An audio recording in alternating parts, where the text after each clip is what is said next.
Let's check 1, 2, 3. All right, so welcome you all again. If you have anything to ask, you can.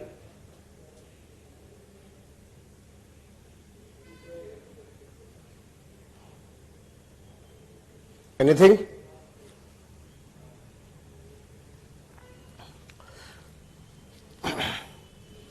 All right, so nothing to ask.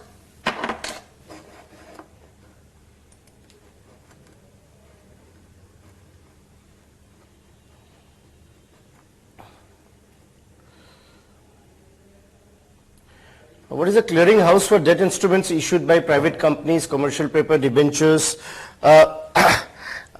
When it comes to companies per se, obviously it's SEBI.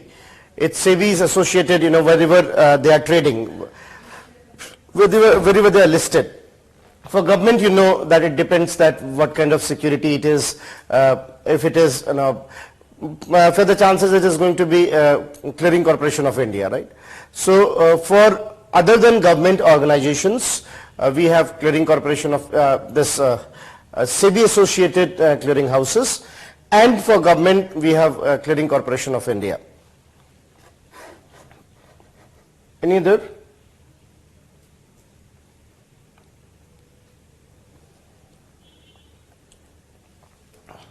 So if we can take a quick recapitulation of the story. In the previous class, we have discussed about that.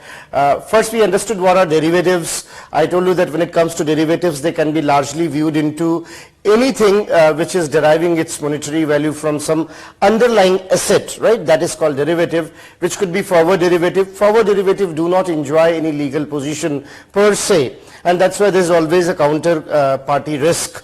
However, SEBI, or you can say later on it was realized by the exchange boards across the globe, that why not to regularize it and why not to allow them to trade also, to list them also.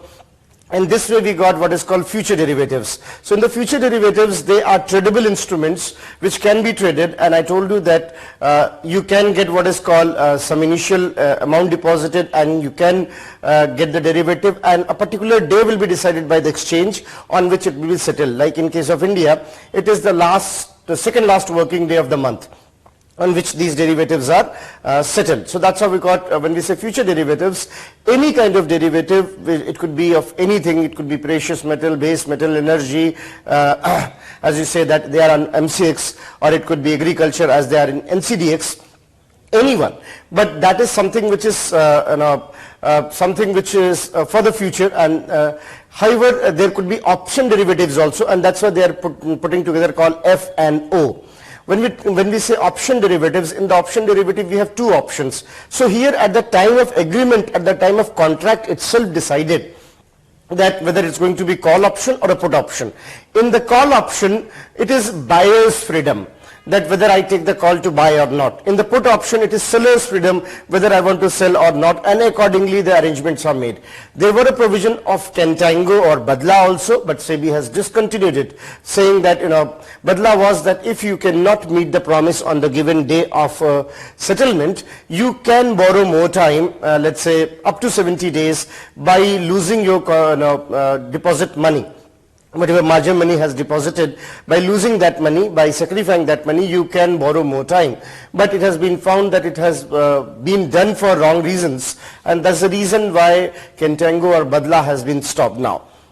Then we tried to understand also that how we got what is called swap derivatives, where two parties can make a derivative if one party has a contract with somebody else and the other party has a contract with somebody else, and they think that they can swap it as per the values, etc. In that case, they can make the derivative, and that will be useful. That's called swap derivative. Obviously, here we are not going for the trading. Otherwise, I could have told you other legal elements into it. Those who study derivatives in detail, they also look into the legal aspects of it. Most of the derivatives, things are being settled in the Negotiable Instrument Act 1881, which is there. But besides that, there are other legal provisions also for the derivatives, which are regularized by the stock market, or say the regulator of the stock markets, SEBI, at certain intervals. All right. Aditya is asking, sir, can we make that derivative which may have a call and put option simultaneously? Bidirectional derivatives are not much preferred though, but theoretically speaking, Aditya, it can be done. We call it double barrel derivatives. I don't want to get into that because that will be technical otherwise. That's called double barrel derivative. That term is popularized, particularly in the European stock markets, double barrel derivatives. But it's possible. Theoretically, it's possible. However, most of the regulators are not in favor of it. So the two parties simultaneously can make what is called that option. However, for sake of convenience, if any book writer or if any teacher had said anywhere that call and put are simultaneous to each other, that's not wrong. But those who are into that business, they know that the deeds, the first party versus second party, they are bound to be different in both the cases. And that's how we define whether it's a call option or a put option. Otherwise, technically, every call option has to be put option to someone. It's whose freedom that is important. In the call option, it's buyer's freedom. In the put option, it's seller's freedom. That's what it is. But it can be done simultaneously, theoretically speaking. There has been the cases where it has been done, but was denounced in some of the stock markets by calling it or abusing it as double barrel, what is called derivative. Shantanu is asking, sir, what do we mean by the statement future derivatives can be traded on exchange? Yesterday we had written this statement. Shantanu, when I say they can be traded, like I made a derivative. I made a derivative that I will buy from you. So I said that I will buy from you 1 ton of jute because your area Bengal has a lot of jute. So I made an agreement. I yet not have jute with me. But I can sell this derivative to somebody else on a price. So say I made this derivative that I will get 1 ton jute from you, and that will be the cost, let's say 1 crore rupees. And then I can sell it to someone in 1 crore 5 lakh or something. Now that fellow can buy, I missed the deal with this, anyone from Bengal. Now why not to have at least some price higher? But this way he's calculating that prices may go up further. Let's buy it in 1 crore 5 lakh, something like that. So I can sell it to him, he can sell it to somebody else, and finally, who is the holder of that derivative? That's why we call it, they are negotiable. Who are the holder of that derivative at the day of settlement has to settle with the party. That's how they are tradable in the stock market. This we call future trade. This is the term, call it future trade, and that's why government, you might have seen in certain commodities, whenever the government think that unnecessarily too much of artificial demand has been created, government may stop the future trading. Like recently we have seen in the case of pulses, that future trading was stopped for the time being, knowing this, that there was unnecessarily artificial demand created. Fine?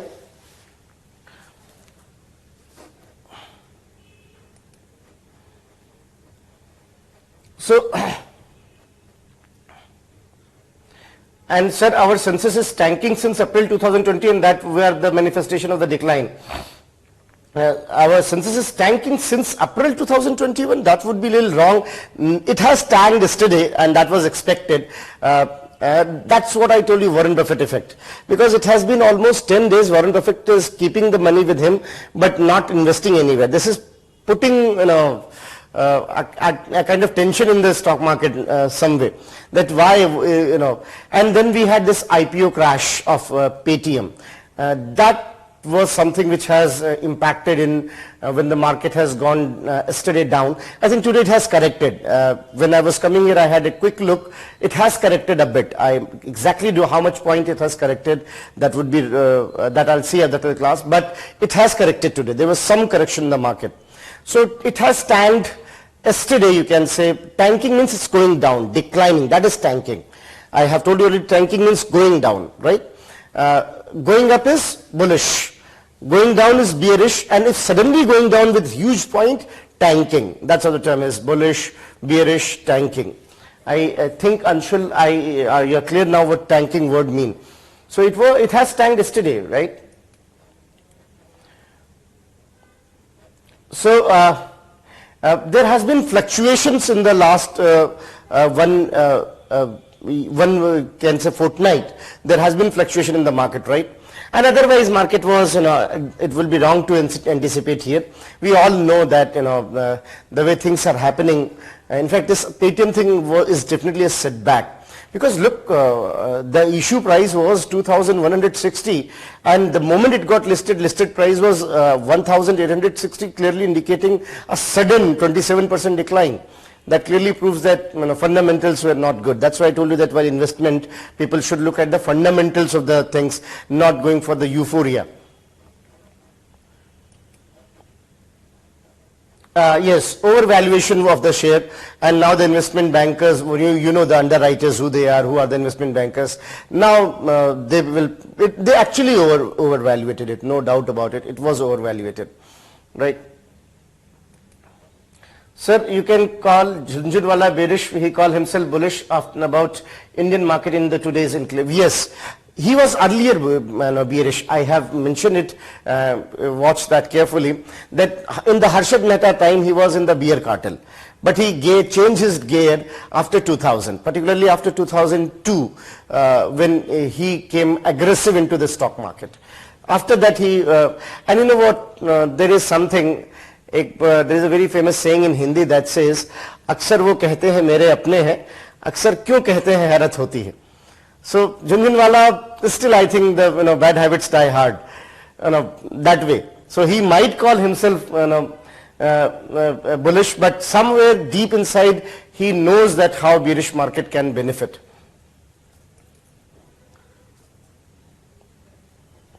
Amco put reliance into valuation. Obviously, that's a different thing. That's there. What does it statement means? Elon Musk sold share after exercising stock options. Are these two always corrected?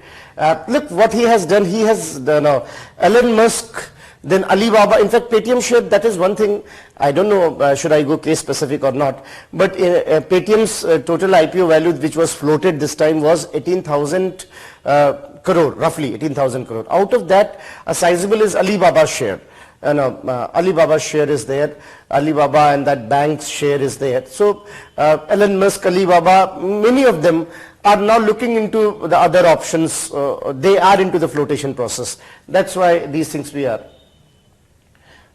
So this is how we got when we talk about when we say that what exactly it means. What it means when we are saying the market is getting bullish or bearish, tanking. And when it comes to Elon Musk's case, he is looking into the options. Obviously, he has gone into his risk appetite probably is more than what he can digest. So he has already put a lot of money in the Antrix, and Antrix is not yielding any result. So his profitability is something, because as a company, how long you can avoid profitability? That's the point. Antrix is still not doing good. He is looking into. So you can say fundamentally Tesla is not in good shape. Is definitely not in good shape, and he is well aware of it and trying to correct it before it comes in with any negative consequence. Because Antrix, which is one of the most ambitious project of Elon Musk, is still not doing good, because they have to go for 90% of the cost cutting, which is not technically possible. So keeping this in mind, and then we have this, obviously, semiconductors problem, and then, there is again an issue coming of that, new battery issues. So that need for a lot of massive investment. That's why he's looking into the options of investment from various sources. So that's how we got when we talk about this concept, that what exactly it means, what exactly it means when we are saying that how the stock market and the references into that. Any other question? Fine. Now, so coming back to the point, somebody has asked positive, negative aspects of the account. Let's understand in detail. In the previous class, I have introduced you to what you can call as balance of payment. So far we have discussed, let's take a quick look on that. So far we have discussed that what exactly it means when we say balance of payment.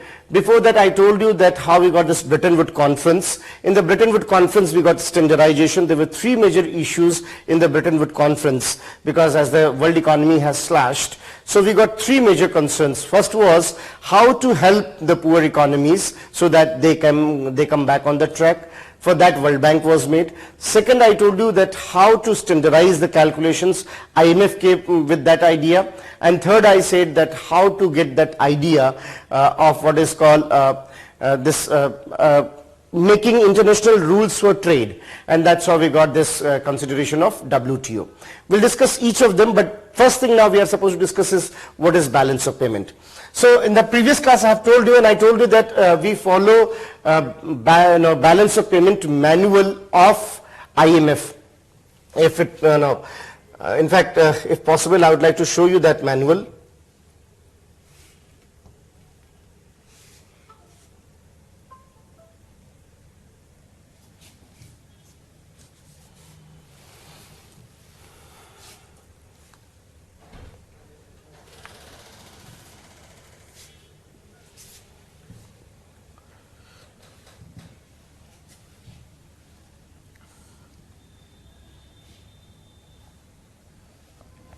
BPM 6. Balance of Payment and International Investment Position Manual, 6th edition. This is one I am talking about, comes from IMF, which makes the guideline that how all these things should be arranged if it opens. So can you see it's coming from IMF, International Monetary Fund. This manual is one of the significant manual.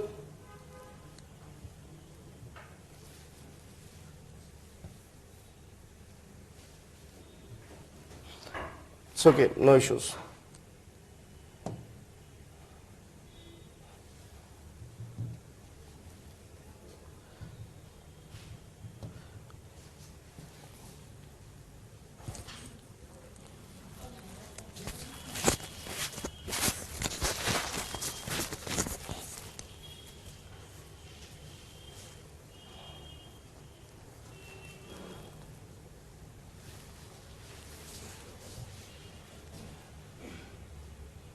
No? All right, fine. It's okay. So, balance of payment and international investment position manual, that's called BPM 6, which is the international guideline. And as I told in the previous class, in India, RBI maintains all that following this BPM 6 guideline. So, BPM 6 guideline given by IMF, this says very clearly, if you see in the index part itself, introduction, what is the purpose of the manual, structure of the manual, and as I told you, we are following 2008 series. 2008 series. I am sure you have heard of the United Nations System of National Accounting. In the GDP, we also follow 2008 series only. That all is coming from international organizations. So IMF gives us the list, and that says how exactly this, we should maintain the data. So the chart I gave you yesterday in the previous class was actually following this manual. If you read this manual further, all that details are given that what exactly economic territory is. I have been knowing that there is a definition of economic territory which you read in GDP. So all that is explained here. Now this is the reference point for all of us. For the RBI, for me, for any of other country, whenever we are discussing balance of payment. So following this, if we see balance of payment, it can be divided into, as I told in the previous class, in two major heads. First what you can say, current account, and other can be called as capital account. In the current account, we have two of them called balance of trade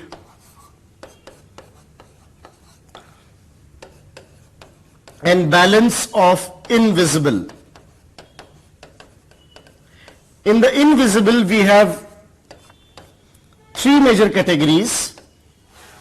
One is called balance of service, another is called balance of transfers, and remittances. Sometimes both the things are merged together also. That is acceptable. So balance of whatever the transfer has been done in terms of interest, in terms of dividends and remittances.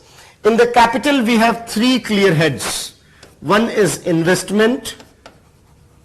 In that I told you we have two of them called FDI and FPI. Sometimes some people call FII, acceptable, but I am following the standard manual and that calls it FPI. And second is what you can call as debt, and third what you can call as banking capital. I think this much we have done in the previous class, right? Now, when it comes to current account, the first one is balance of trade. Let's understand each of them now. So is that clear that we got balance of payment under two clear heads? First is current account. Now, if your total current account is, let's take hypothetically, that your total current account is in the balance of trade, you are having plus $20, all the amounts are calculated in dollar as per the guideline of IMF, and in India RBI does it, you know that. Say 20 rupee is the export we are doing. In fact, we have in front of us, so we can use different pencils for it. So let's say plus 20, because 20 we are exporting. Let's say minus 80, because 80 we are importing. As we are importing, understand this point, as we are importing, we need dollar. Whatever our rupee is, we have to convert in dollar, and that dollar will be used to buy the importing things. So 80 rupees, let's say we are importing, 20 rupees we are exporting. Fine. So our balance of trade is what? Balance of trade is in minus then. How much? Minus $60. Similarly, let's say service. In case of service, let's say we have $2. I'm trying to put some ratio. Let's say $2 is what we are earning, we are exporting. When we are exporting, we get dollar. So $2 we are exporting. And let's say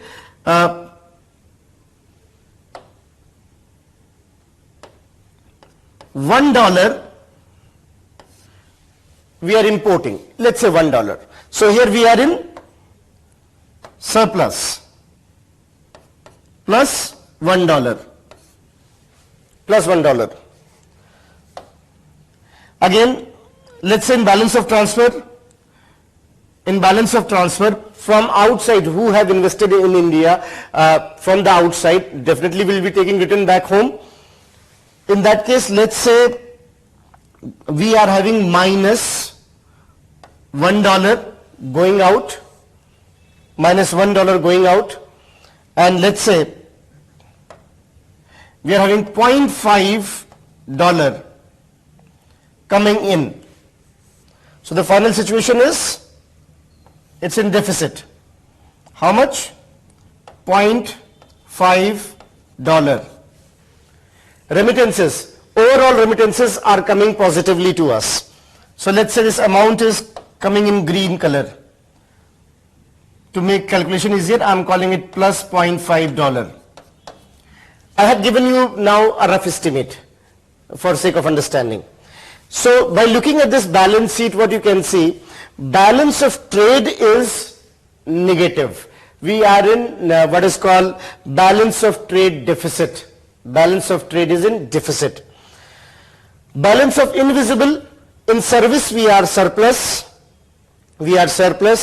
In balance of transfers, we are in deficit, and in remittance, let's say we are in surplus. So 1 surplus, 1.5 surplus, and 0.5 deficit. So overall, you can say balance of invisible situation is that we are plus $1. Here, how much minus is? Minus 60. Minus $60. We are deficit in here. Minus $60. plus $1 we are in surplus. So what is overall value of this entire current account? Overall value is minus $59. Making sense? Because the over account is what? In deficit. This situation is called as current account deficit. Current account deficit. So when your total amount is in deficit, that you see, then each of the heads you see. Balance of trade, what is the situation? Balance of invisible, what is the situation? Balance of service, balance of transfer, remittances. Each of them are, and then what is the total scenario? Whether it is in surplus or whether it is in deficit. In case of India, by and large, since independence you can say by and large, our current account deficit has been, by and large, not always, by and large has been in deficit. The reason being because our balance of trade is negative. Our balance of trade is negative. We are importing more, exporting less. We are importing more and exporting less. That's the reason why our balance of trade is something which is negative and making our entire current account in deficit. By and large, our current account has been in deficit. Once in a while we got a situation where it was in surplus, but by and large it has been in negative, and the primary reason of being negative is balance of trade. Balance of trade is in negative. Now, balance of invisible, particularly balance of service is positive, balance of transfer is negative, and then remittances are positive. That's the rough situation what is India's current account position is. Is that making sense to all of you? Now, let's understand why our balance of trade is negative. But the good thing is, gradually we are improving. That means our balance of trade is something which is gradually reducing in terms of negativity. That means our export are increasing and we are working on our import. Now what is pinching us? Why our balance of trade is in negative? Why we are importing more and why we are exporting less? What is the reason? We can get an idea of it by looking into what are the major items which we are importing. Major items which we are importing. The 5 major items which India imports, the top 5 as per Economic Survey 2021, the 5 major items which India import is first crude oil. Crude oil. This is the biggest challenge, crude oil. Second is, if you see, second is what you can call as petroleum products. Third is gold. Fourth is telecom accessories. And fifth is coal, coke and briquettes. These 5 are the major items which we import as per the data of 2021. Let's understand one by one, and then so I hope it's clear to you. When we say current account deficit, what does it mean? This account is in deficit. When we say balance of trade is deficit, means this. Balance of service means this, balance of transfer means this. It is possible that our balance of trade is in deficit and balance of invisible is in surplus, but overall our current account might be in deficit because this quantum is more. 5 major reasons are there. Each of them makes sense. Watch it closely. Out of 5, 3 items are related to energy, and we are helpless there. We are helpless. I hope now you understand the relevance that why every year in mains from past 6 years, at least one question on energy has been asked. It's not just out of, you can say it's not a favoritism to that topic. Because this is what is pinching us the most, the crude oil. Let's understand one by one. Crude oil, as you know that your crude oil demand is very high. India is again one of those countries which have massive crude oil demand, and almost more than 60% we have to import because we have limited options. We have Bombay High, we have, one of the reasons is because maybe we are not having those many sources also exploring. So we don't have our, that much of sources. Our oil reserves are not that much A. Plus, you can say that it is something which is continuously in the demand. Petroleum sector itself is. That's why petroleum is one of the very important element in your industries. We need to work upon that. We need to work upon that. In fact, globally there are a lot of factors working. As I've already told you that, if something goes wrong between Iran and America, we pay the cost because, now we cannot take it from Iran, so we have to take it from Central Asia. And Central Asia have their own compulsions. OPEC plus, that is OPEC plus Russia, they continuously put pressure on us. We pay additional, duties and surcharges to them. So keeping this in mind, crude oil is a necessary evil for us. What could be the solution? One solution is let's work on renewable energy as much as we can. Did you notice why government is taking it as a priority? Renewable energy? Because why, if we are actually getting into what is called electric vehicles and these kind of things, probably we can sort out the problem. We can sort out the problem, so when it comes to crude oil could be, something which is actually pinching us the most. So what we can do, to understand that how we can reduce our demand. That's one thing. Second, we also look into where we have options of the petroleum. Where we have the options of the petroleum, can we, what kind of options are available. Third, we have to go for alternative ways. That's why we are focusing a lot on solar energy, renewable energy, and other kind of things, wind energy and what not. Almost in every section of the energy, we are trying to look into renewable kind of energy, right? There's another thing which worries us, and that is that, which is a matter of concern, because still India per capita energy consumption is very low. In India, our per capita energy consumption is half of the global average. It is calculated in TOE. So half of the global average. I'm not getting into that because that's more a matter of industries, but then even half of the demand, what is the global per capita energy consumption, that means how much one individual consume energy, we are almost half of it. Then this is the situation that we are importing this much. What if our energy demands increase further? So we don't have any option but to work upon solar energy, renewable energy and these kind of things. That's why one of the biggest reason is the crude oil.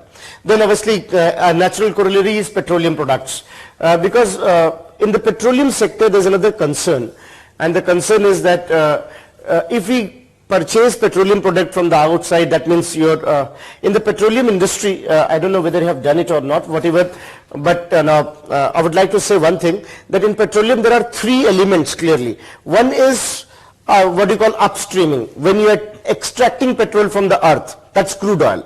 Then there is midstreaming, when you divide it into kerosene, cryogenic, diesel, petrol and other gasoline and these kind of things. And then it is downstreaming, when you distribute it to the people. So there is upstreaming, midstreaming, downstreaming in the petroleum sector. If you see, again, if we see that if we buy these petroleum products, that is petrol, diesel, etc., refined one, that is also which has been imported partly, though we have our own production also, but they are exporting it outside, and overall the situation is that sometimes for some of the people importing is cheaper than taking it from some other parties. So there's another reason which is why we are importing this much. What is the way out for it? The way out is that let's work on the alternative energy sources. One, let's work on the energy efficiency. India has still a lot of room, and please listen to me carefully. When the question is asked on energy, even remotely connected, do talk about energy efficiency. This is something when we are still missing the bus. Energy efficient also we can do. Our devices are not energy efficient. Our building structures are not energy efficient. We are not, that's why, there's a huge collaboration has been made by an international agency for making what is called new kind of buildings. We call it retrofitting. Those who are engineers might be knowing this term, retrofitting.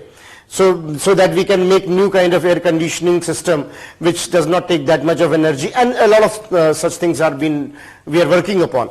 So keeping this in mind, we have to look into that how we can be energy efficient. We have plenty of scope in being energy efficient. Our vehicles can be improved, our engines, and a lot of things are there. Plus, we have to also create alternative sources of energy. So that's how these two are the reasons. In fact, look, what I just said, I can give a proof in support of it. How? In the lockdown period, for the entire world, crude oil demand has gone down because, vehicles were not moving. Not a surprise, in that one quarter, India's current account was surplus for one quarter.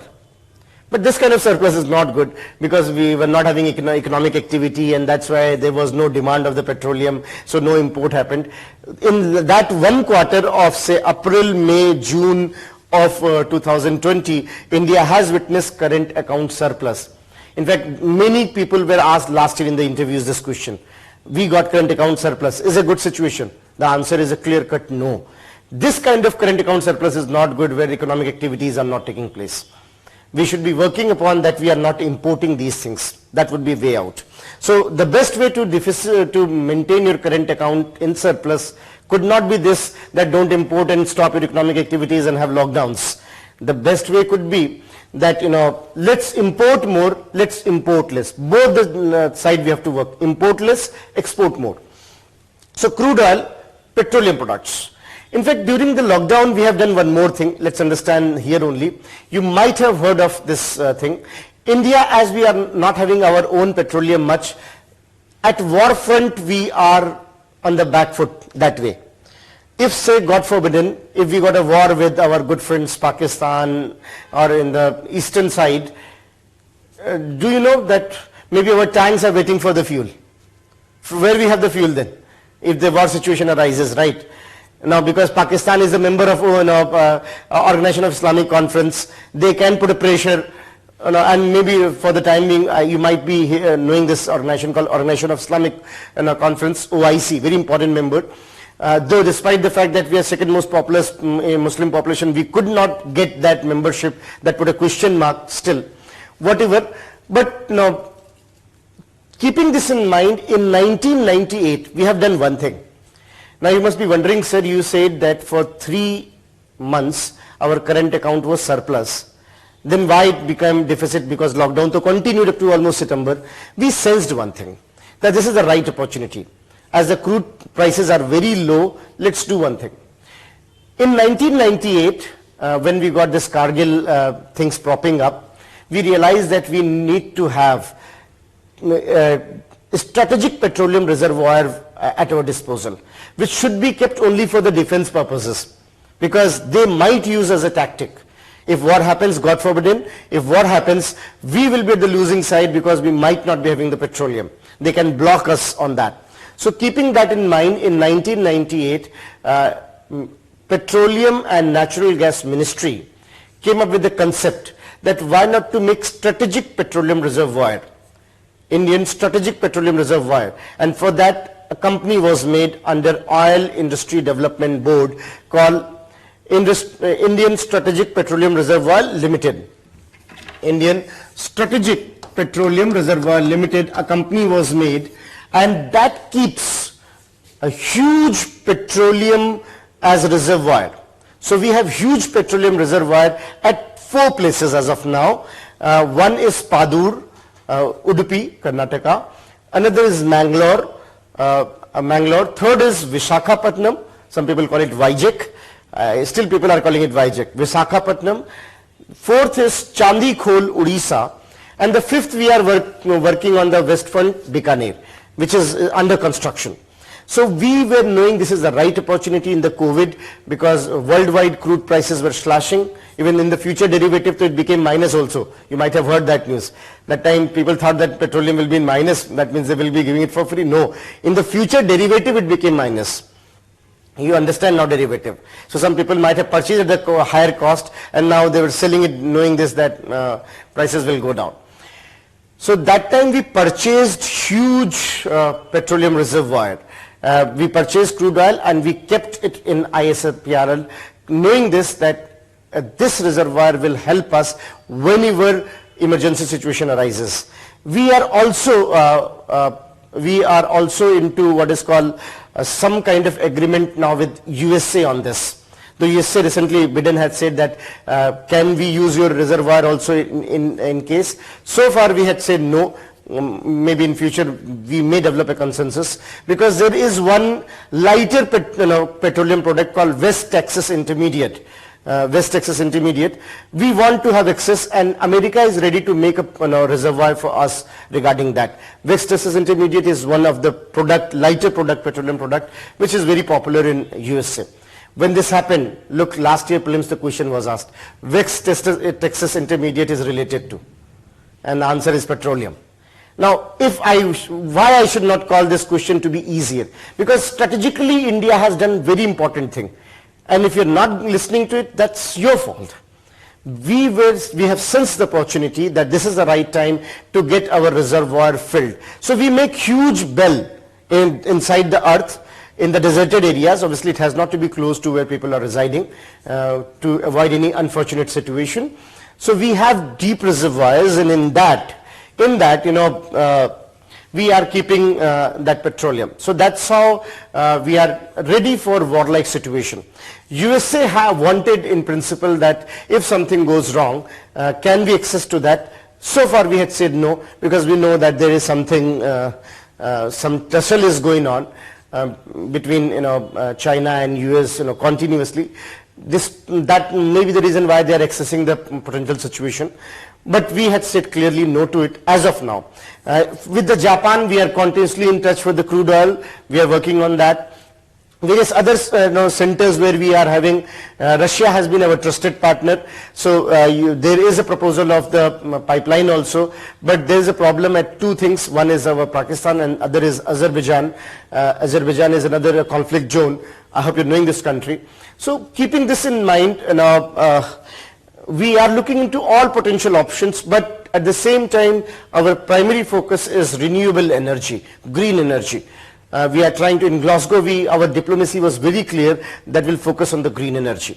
That's why you see that energy is something so much in the discussion and demand, because we need energy, and we, in the given situation, cannot be,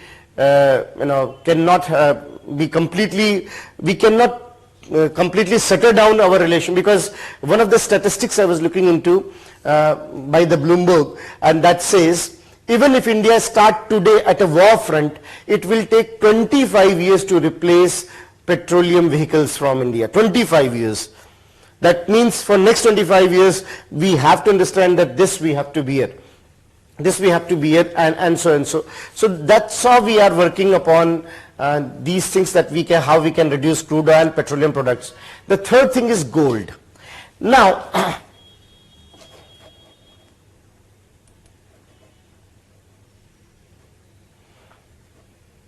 all right.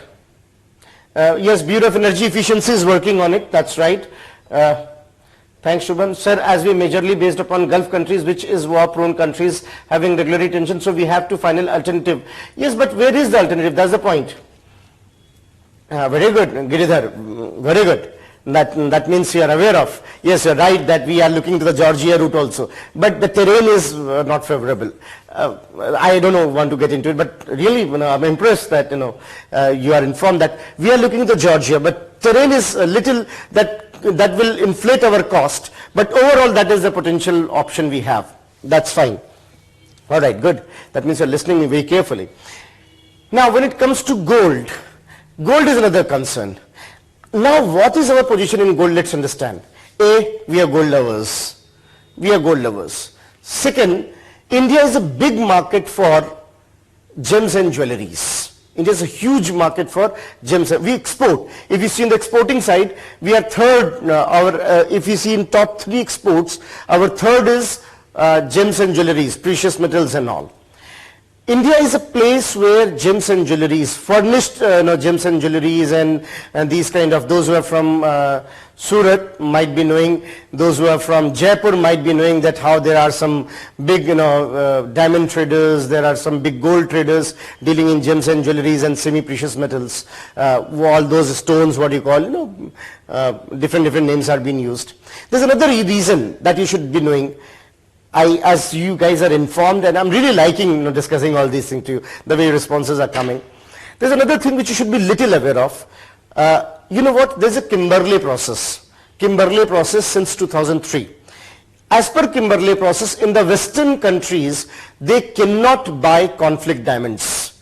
They're called conflict diamonds. The diamonds coming from Africa and various places, they are called conflict diamonds. So in Europe, they cannot buy it. For that, they got Kimberley process 2003. In that case, what happens? Those diamonds come to India, are mixed here with different purity scales, and that's how diamonds are sold to the entire Western world. So India is the mixing ground to making gems and jewelries, and the base is gold. So that means we need gold for that. So our local gold demand is very high, much more than what we produce. Much more than what we produce. Obviously we that Kolar and all, you are aware of the gold mines, but then even we are not producing enough as per our demands. Plus the gold as a base for various gems and jewelries, that increases our gold demand. And then gold is also an investment option. Still people conventionally prefer that gold as the conventional investment options. So keeping all these in mind, we see that we massively import gold. To control that, government has introduced one thing called inflation indexed bonds, so that people are not purchasing gold as investment. We got sovereign gold bond, and we are working continuously that how we can reduce our gold demand by looking into other possible alternatives. But still the fact is that as our gems and jewelries are one of the very aggressive business of India, and in that we need gold, is the reason why we are importing gold. Did you see in top 5, all of them are one or the other way becoming significant, because they work as a raw material for something else from where we are earning money. So gold. Next is all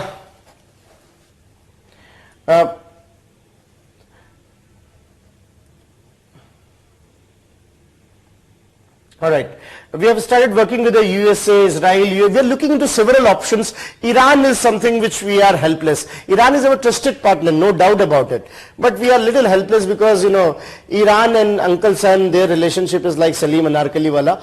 And that's the reason why, anything goes wrong with them is something which, because when they put sanction on Iran, they expect that we should not be now taking from Iran and these kind of things. But yes, we are looking into other options. Israel cannot be, because again, if you see, Israel is running on a different war front. I don't know what you think diplomatically, but Israel has changed its outlook in the recent past. Abraham Accord is an example of it. Recent Abraham Accord of the Israel clearly indicates that they want acceptance in that geographical area. So keeping this in mind, probably Israel obviously cannot be an alternative. It could be something which could be in supportive role. But yes, what could be done? This Kimberley process was described in the end of movie Blood Diamond. Acha ji. All right. Sir, as sovereign gold bond, yes, you are understanding that. That's why we are coming with the sovereign gold bond. That's why we are coming with inflation index bonds, so that people are not purchasing gold from the investment or saving purposes, so that we can reduce that demand. When it comes to gems and jewelries, gold is needed, and we don't want to hurt that industry. We really don't want to hurt that industry, because that is something which is definitely creating a lot of tax for us. A lot of revenue has been created from there. So keeping this in mind, we are looking into that what could be alternative, but it looks like that gold will be a continuous import item for India up to the next, you can say 10, 15, 20 years. 10, 15, 20 years. Yes, we can change our partners. One of our trusted partner is Mauritius. We purchase most of them from Mauritius. Mauritius have plenty of gold. Then we also can buy it from Malaysia. Malaysia is also there. Then in the neighborhood we have some partners from where we get the gold. So this is how when it comes to gold. The next item was surprising, and that's why I think Prime Minister was very right. Prime Minister said, "Ye sab to meri samajh mein aata hai." He has his own way of style. He said, "Ye sab meri samajh mein aata hai. Ye kyun aaya?" He was very furious on it. Ki why this has come? Telecom pe hum kyun nahi? That's why vocal for local, and his examples are also from the telecom only. from the telecom sector. He said, ये क्यों? मतलब this is something surprising. बाकी तो हम समझते हैं कि भाई हम पेट्रोलियम तो नहीं बना सकते. We can work on it, but that is unavoidable. Telecom products we can make. And that's one of the primary focus we got in the startup sectors, in what is called, because we have telecom, in fact this is where, in telecommunication, China is again leading. China is leading. I know that we cannot compete China as of now, because look where they are. The Guangzhou province has been made now almost the telecommunication cities. If you see, there are various cities in Guangzhou, when it looks like that, various places in Guangzhou where it looks like that, you are in what is called a video game, the way they had made, everywhere, all the digital things and so. So clearly indicating that we cannot compete with them. As of now, we don't want to compete with them either. Our approach is clear that we can at least reduce our own import demand. We can make things, and that's why he gave a very good example. Look, as a Prime Minister, when he said this, it makes sense. He said this line, I request people to buy our own products, even if they're little inferior.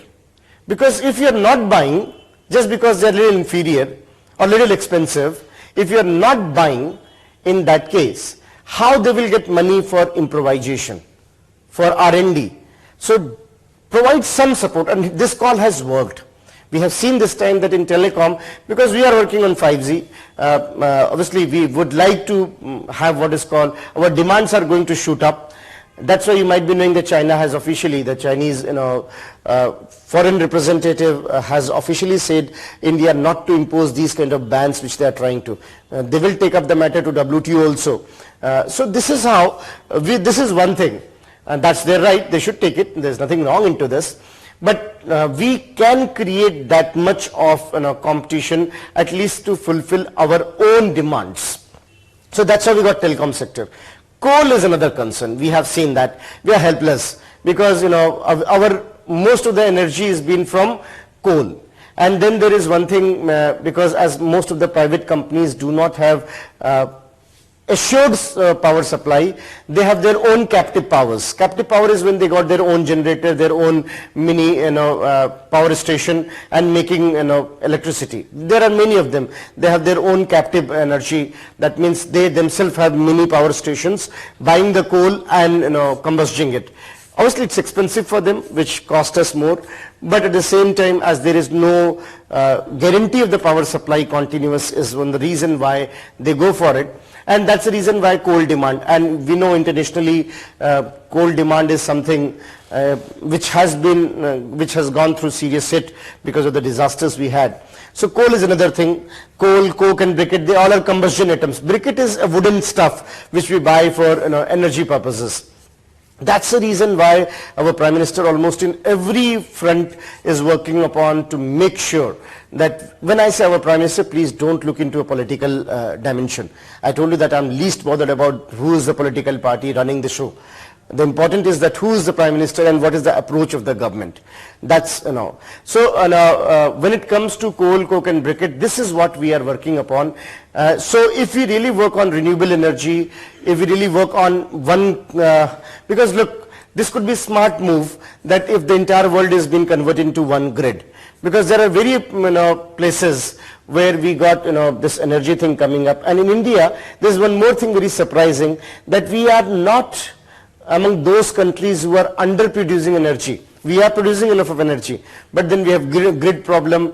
Our NAT grid, which is called National Grid. I hope you're aware of NAT grid. National Grid is where we have the energy being given, and that's called grid. So the energy produced is being transferred there, and from there it goes to what is called DISCOM companies, those who distribute the power. That's called DISCOM companies. Please be careful, in India we have two NAT grid. One NAT grid is for energy and another NAT grid is for surveillance system. Your RAW and all these report to that. So we have 21 surveillance system at one place, that is also called surveillance NAT grid, or you can say intelligence NAT grid. That's different thing. For that we have different agencies which should look into it. So here I'm talking about the power NAT grid. So we are continuously working on these things so that we make sure that we have enough of energy reliance to make sure that balance of trade is getting positive. So that is on the import side. Import side. Here a question is coming. Bharti sir, what is the difference between transfer and remittance? Transfer is the money which is going because I've invested, or if somebody has given me loan from the outside. Let's say I have taken loan from some American agency, they had invested in my company. So whatever the profit they will take to their home, isn't it? So that is transfer. That's how. So transfer consists of two things: the interests which they take or the dividend they take. So let's say Warren Buffett has invested in my company. I wish. So if he is invested in my company, obviously whatever profit will be going back to his country, it will repatriate back to his country, and this is called balance of transfer, right? And then we got what is called remittance, which people are sending to their families, NRIs and all, sending to their families back home. Obviously they are sending dollars, no? That's how it is important. So that's how we got overall how much dollar is coming, how much dollar is going. On that basis we are saying our balance of trade is how, balance of invisible is how. In balance of trade we have understood where import is pinching us. These 5 are the highest import items we have. One sun, one world, one grid. Yes, that's what we should be working upon. And if that grid works, definitely India will be one of the beneficiaries.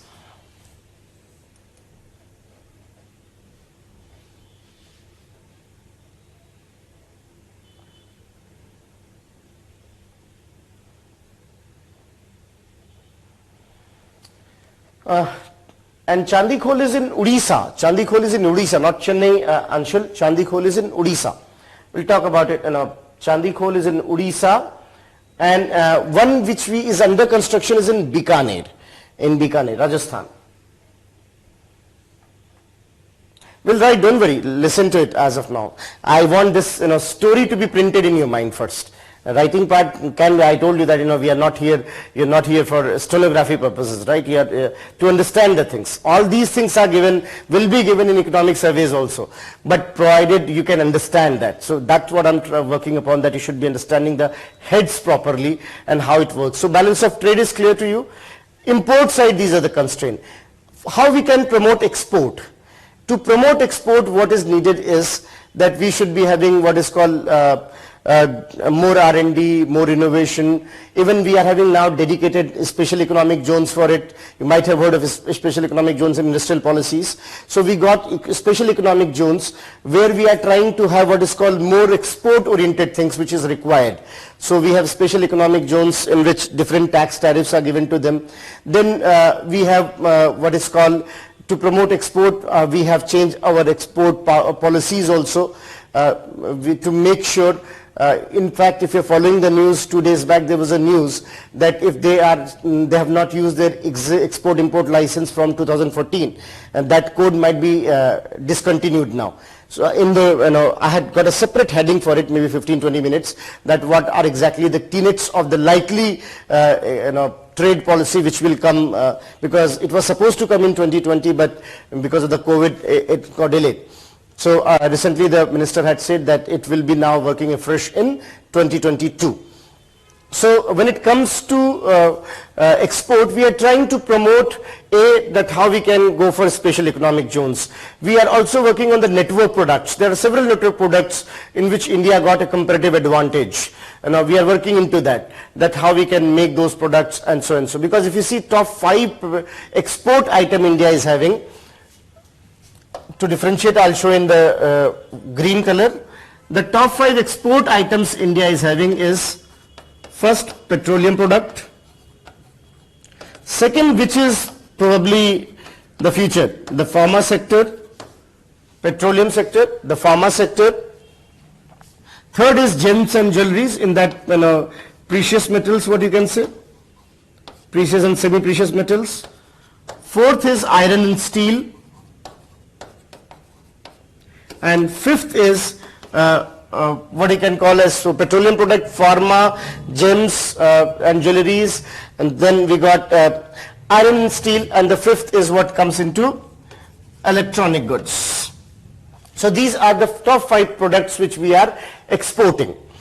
If you see, petroleum products we are exporting, particularly some like Jamnagar refinery is a huge refinery from where we are exporting it. Now this is one of the ways, obviously some of you might be thinking that, sir, why cannot we regulate it? This is where we are continuously working on the petroleum reforms. That can we change this a bit, so that we make sure that if they are exporting, there could be some additional tariff so that they are promoted to sell it within the country.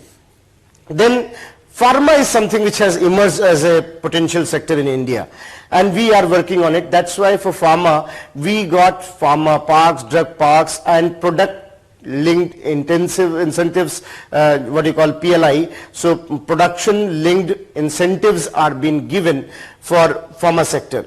We are promoting pharma sector in India. We have massive opportunities in not only pharma. When we say pharma sector, means medicines, medicinal equipments, biomedicines, plus what you call bioinformatics system. We are developing a lot of softwares. Recently I have heard that what is the center for National Institute of Immunology, those who are from biology might be aware of it, NII. They have developed some software for it in bioinformatics, which is continuously increasing in demand. It was in the news a few days back. So that's how we got. When you say pharma sector, India has a potential in the pharma sector. We have trained biotechnologists, microbiologists who can make various equipments. So keeping this in mind, pharma sector is a promising sector for India, and that's why we are continuously working upon it. Precious metals, semi-metals, this is our always a forte. This is our upper. This is where we are on the upper hand, and we want to keep it. Though Germany surprisingly is emerging as a new contender in this. This is something surprising. All of a sudden, we have seen Germany emerging into, maybe because of the proximity with Serbia and all. Serbia got a lot of resources. Serbia's location. Serbia got a lot of these raw material for this stone industry. Then iron steel is something which is, our own local demand is good, and at the same time we are also into export. Electronic items, we really want to challenge China into that to some extent, and we are working on it. So special economic zones, special tariffs, production linked incentives. In fact, one of the very interesting thing which India has seen, and that's why you might have noticed that Prime Minister has himself tried to promote the people, that is toy industry. The toy industry, which was otherwise taken as underdog, suddenly has taken the front look, because India has massive potential. Surprisingly, Bangladesh was doing better than us in that, because of the availability of the textile which is required in the toy industry. Now India is giving a special focus in the trade sector, particularly the toy industry, because we have potential to provide what is called even whatsoever requirement, raw material, etc. So once we got better connectivity, even toy industry can work. We are working to promote our export. We are also working on what is called upgrading our ports under this new Port Authority bill. So we are working a lot of things so that we can make sure that our balance of trade is getting into positive side, because this data is still worrisome. We are having huge gap. I hope it's clear to you. There was some question, I think, was that answered, sir? All right. We are also contacting Nepal for energy. Nepal is having hydro energy is there. In fact, this is surprising. This is really surprising that, in the hydro potential, Dr. Manmohan Singh was the last man in 2011-12 who actually focused upon it. Maybe there is some strategic reason. You know that Songpo, in Songpo we had, it's called Brahmaputra. Putra, otherwise we get feminine name to the rivers. Why only Brahmaputra? It's because of, if you see that, the way it creates a bottleneck and the flow increases. Songpo, they already have dams. We have a lot of potential of hydro. Nepal has that potential in that river, and that's why every time we see that sorrow of Bihar, Kosi, we see what is the sorrow of eastern UP, Ghagra, they get over flooding because of that. So we have the potential into that. Hydro potential is there. We are looking into it. Otherwise also Nepal has been our trusted partner, no doubt about it. Despite whatever has been ups and downs in their political matters, Nepal is a trusted partner. We have good cultural diplomacy with Nepal. So keeping this in mind, yes, we are looking into the options of Nepal, Bhutan. With the Bhutan also, some of the Indian companies has contracted for hydro projects. So we are working on that. This will definitely help, but energy is something where we need to focus because energy demand is increasing, and renewable energy, solar energy is one of the best options, if worked properly.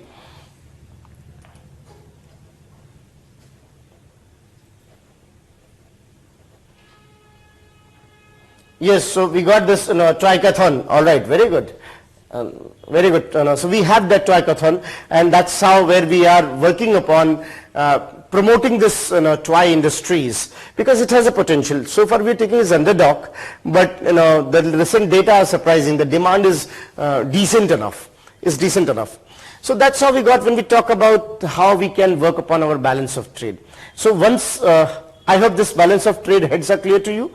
So in the current account, we got two clear heads, balance of trade and balance of invisible. India's balance of trade is in negative. And the reason why it's in negative is I try to sum up here at one place that what are the major factors, and that gives us an understanding where we need to work upon if we really want our balance of trade to be, if not surplus, at least to reduce the deficit as much as we can. Clear? Before I move further, I want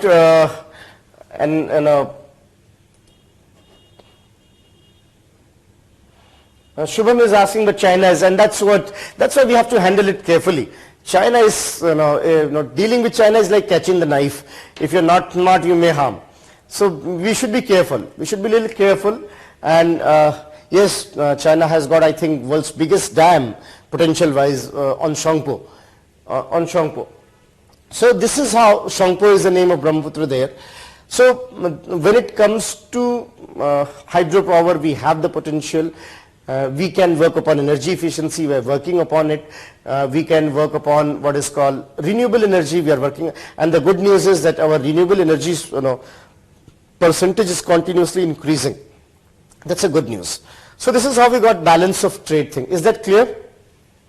I would like to listen from you whether it's clear or not, so that we can move further.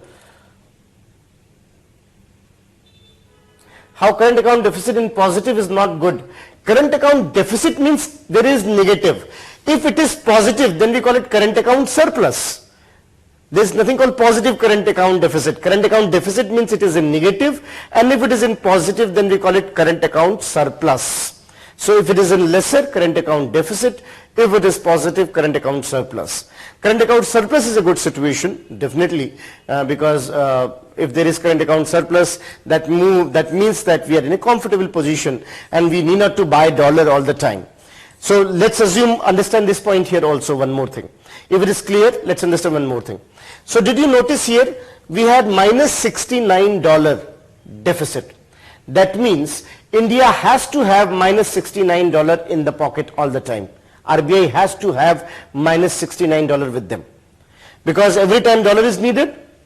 So we are getting $20, but we are spending $80.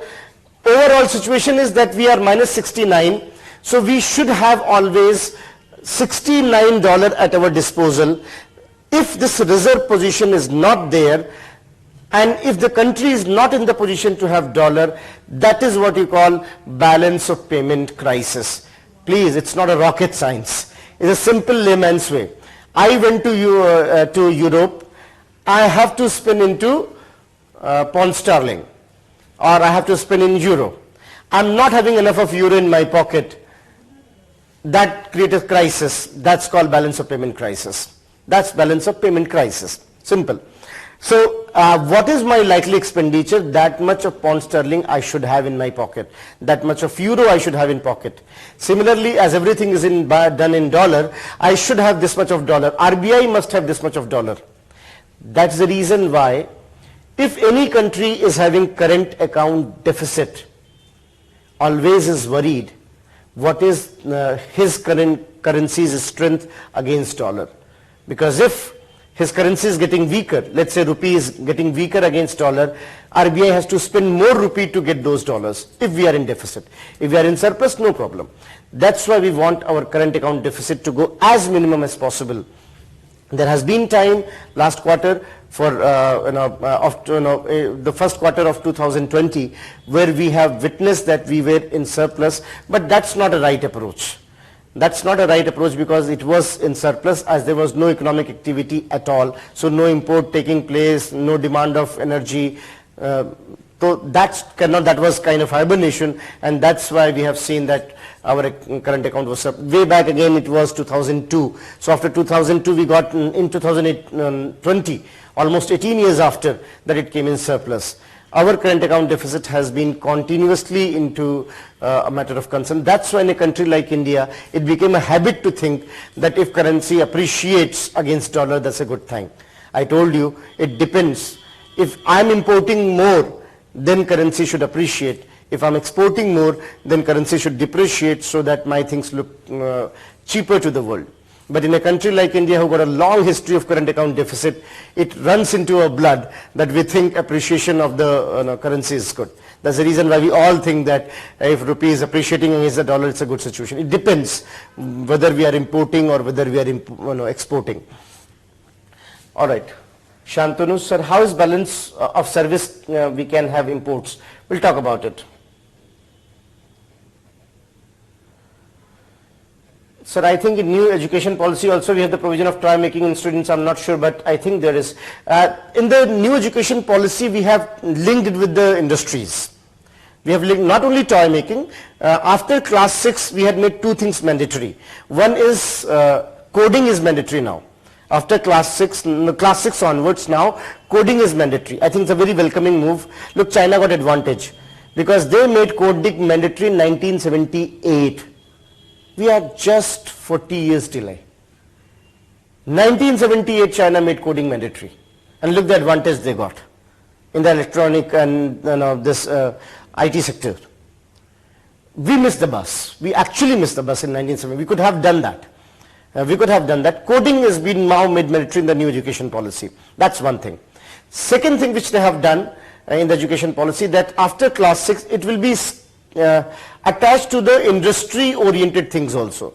Not only toy, several other things. Toy industries, other kind of industries, and so and so. So we will look into that. They are going to the school, studying in these classes, and then sometime they're spending also into these kind of skills.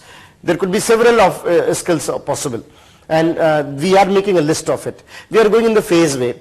In fact, there's another very good thing. Personally, on a very personal note, the best thing of new education policy which I see is that they said up to class 3 they will be taught in the mother tongue.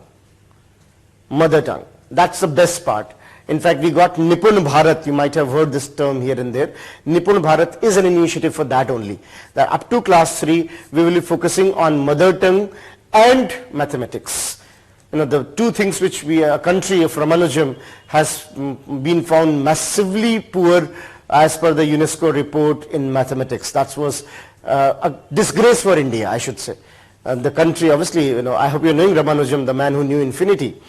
It is a disgrace that, our students badly performed in common mathematics comparison program of United Nations. Sir, although India is the 5th largest reserve and 2nd largest extractor of coal, still why India is the 2nd largest importer of it? The reason why we are, because of our demand, we are still too much dependent upon the coal energy, and then our combustion efficiency is also not good. NTPC and other kind of things, they still need to work upon innovation. And please don't, those who are from NTPC, don't take it personally, but you know the fact that they need to work upon. And why they cannot work upon, that's also a question. Obviously, sir, are they idiots? No. They are constrained. Why they are constrained? Let's understand that. Because Discom companies has to pay to the NTPC. They made electricity. They gave it to Discom company to give it to the customers. Discom company gave it to the customers. And customers are not paying their electricity bill. They are not paying the electricity bill. Discom companies are in stress. They cannot pay to the NTPC. So much pending amount is there with NTPC of these Discom companies. Now, why customers are not paying the bill? One, populist politics. Electricity theft is very high. Then commercial thieving, even I think household thieving is bearable. Household thieving is bearable. For a bulb somebody is thieving, I don't think it's a big thieving per se, though I'm not justifying it. But the bigger thieving are the commercial thievings. We know massive commercial thievings are there and we cannot tether it. Then, in fact, if you go alone with the politicians and bureaucrats, massive amount is spending. Various electricity boards are reporting it. That's the reason why in Atmanirbhar Bharat 90,000 crore loan has been given to discom companies कि भैया तुम NTPC को तो पैसा खत्म करो, अपना धीरे-धीरे हमें government has said you can pay the money later to us. पहले तुम कम से कम वहाँ तो clear करो, नहीं तो फिर आगे problem हो रही है. Government realized still not improvement. They are saying now we will privatize it. Simple. That's the only option then if they are not performing. Now once you get privatized, now they can pressurize on these people that pay the bill, otherwise pay the cost. So everything has a reason. And electricity in the populist notion, discom companies ka in fact, if you see from past 30 years, there are payments pending. Just calculate the inflation, calculate the interest of that. And you'll be surprised that what is the situation. So keeping this in mind, it's actually a messed up situation. I would like to use the word messed up situation. And the reason being clear because these small things are aggregating at one place. So that's the reason why we are not doing well in terms of when it comes to energy efficiency, production-wise energy efficiency, consumption-wise energy efficiency. That's one of the factors. And then our demand is more, and we are still working upon this thermal only. So that's how, that's one of the reasons why we are still importing a lot of coal.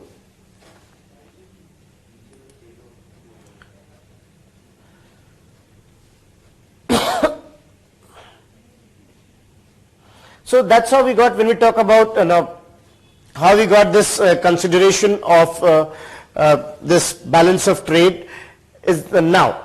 The next thing is what you can call as balance of invisible.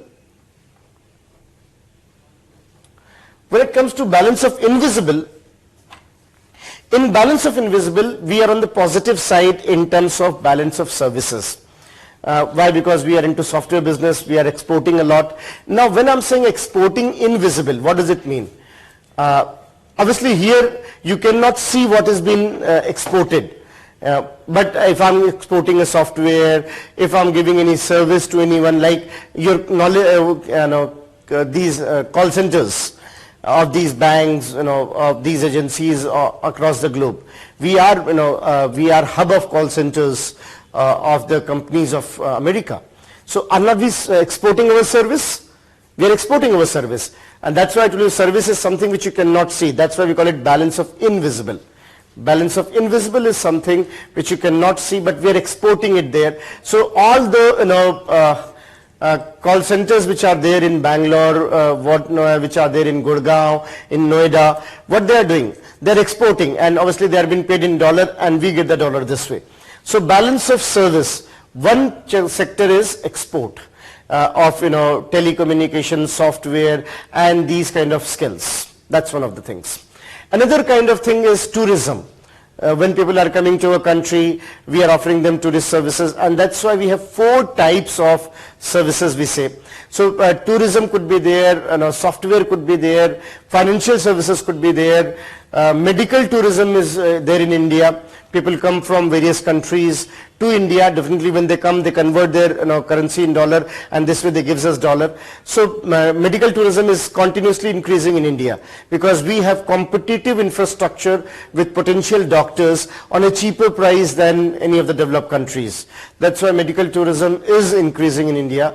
Tourism itself, we have a lot of potential, and that's why we are working continuously that how to, but there's an unfortunate thing you might have heard recently that US did something which must not be done, but what we can do, they give advisory to their people. So any American when goes to any other country, they give advisory that if you're going in that country, consider these things. Keep these things in mind.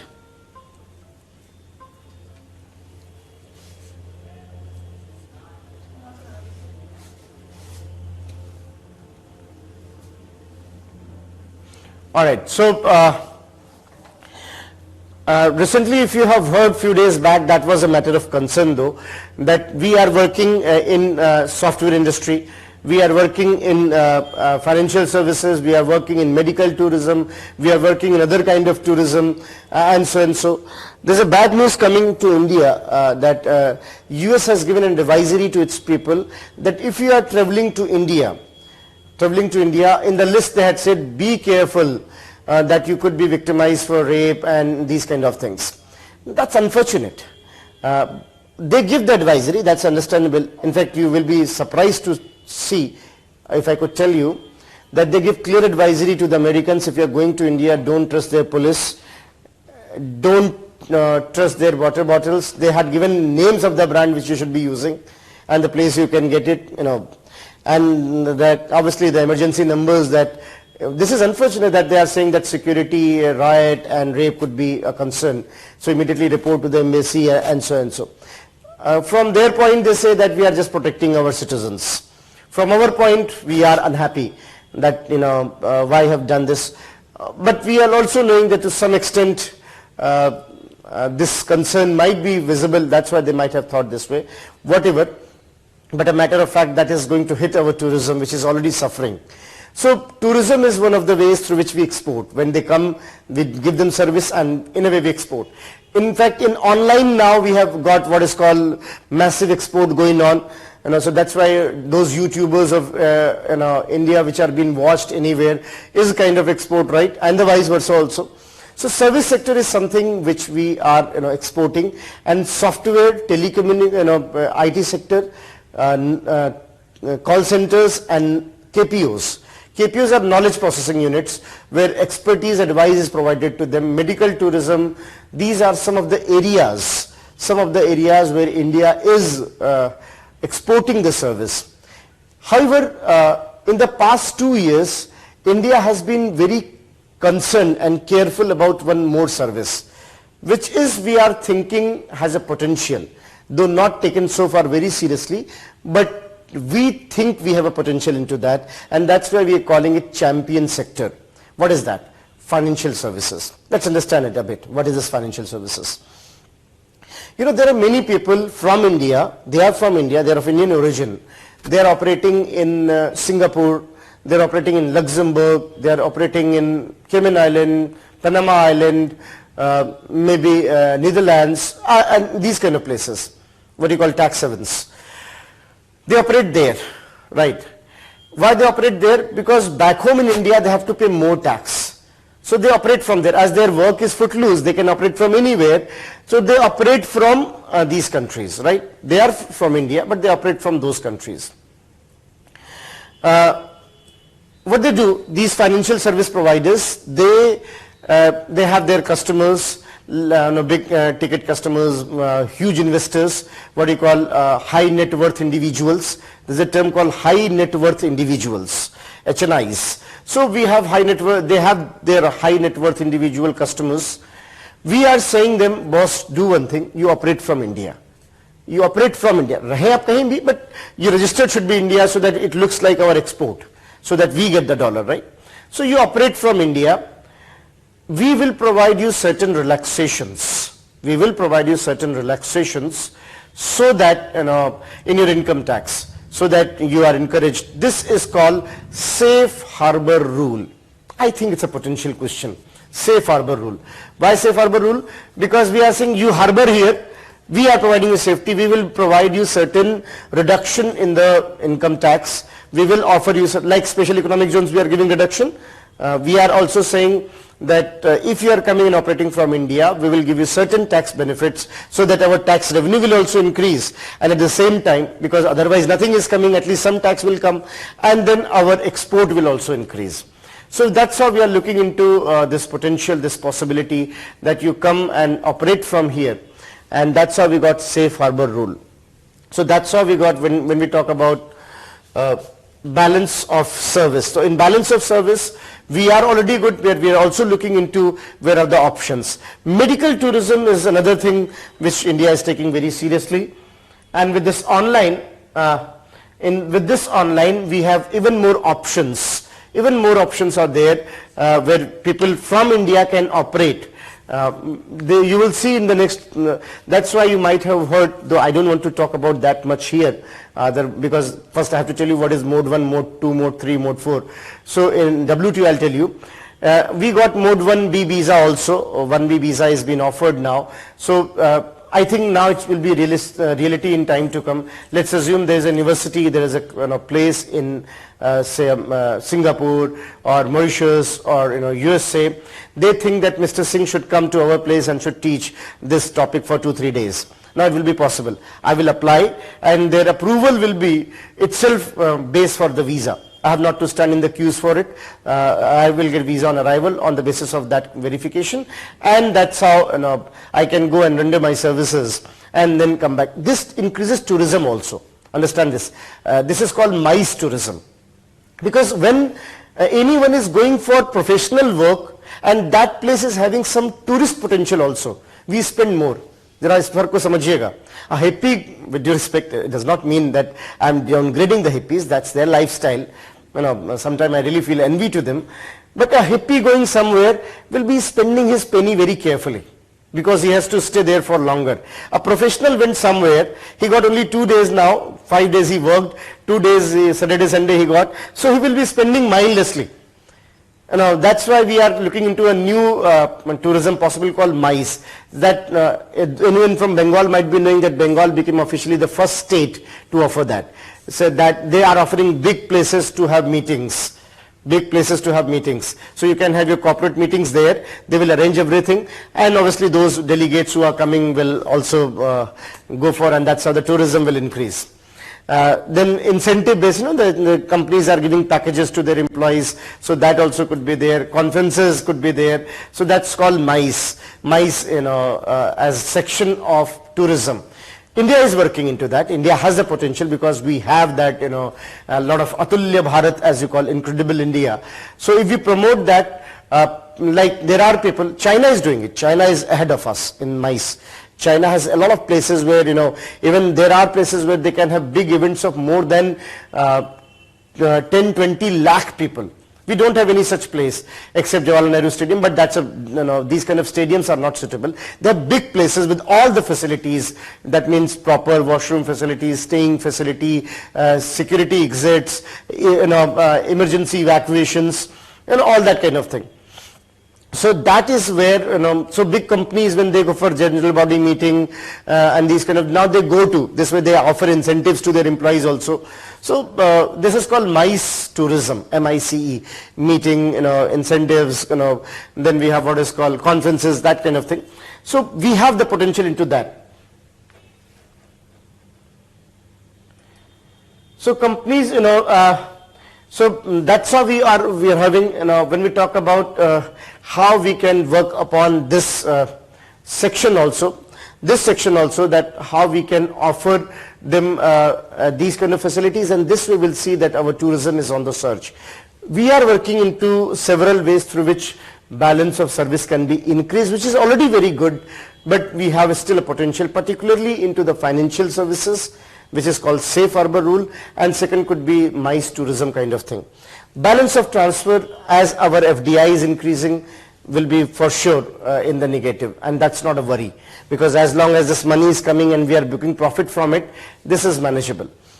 Remittances are on the surge. Obviously COVID time we have seen some drawback, but then even remittances are there in India, and that's not a big concern overall. So that's how we got a brief situation of current account. So now, without looking at the board, let me know whether you have understood or not. I'm giving you the complete summary.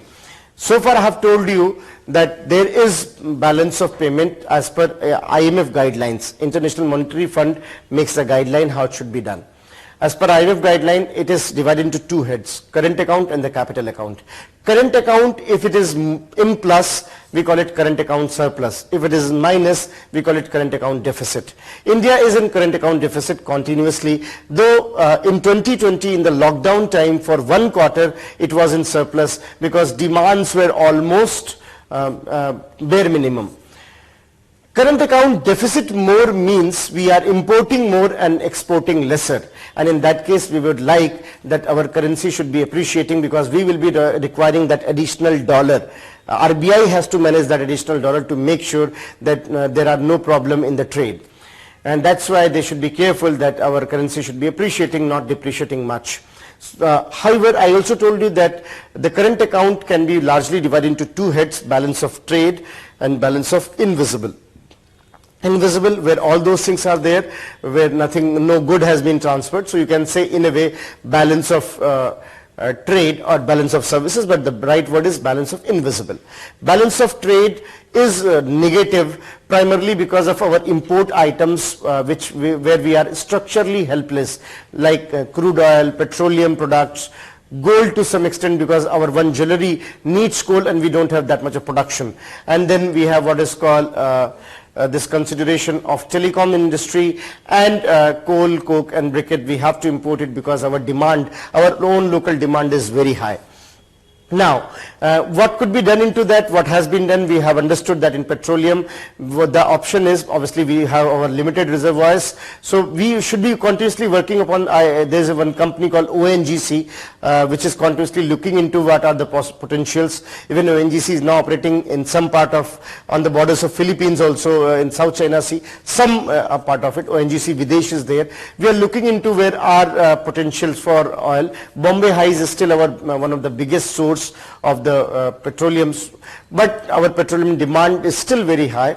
So how could be the option? That let's have what is called renewable energy. That will sort out the problem. At the same time, I also told you that we also have to avoid any unforeseen situation during war. We have what is called strategic petroleum oil reservoir. When last year West Texas Intermediate was in news regarding that, the question was asked. That because anything coming in energy is important from examination point of view. You can take as a thumb rule.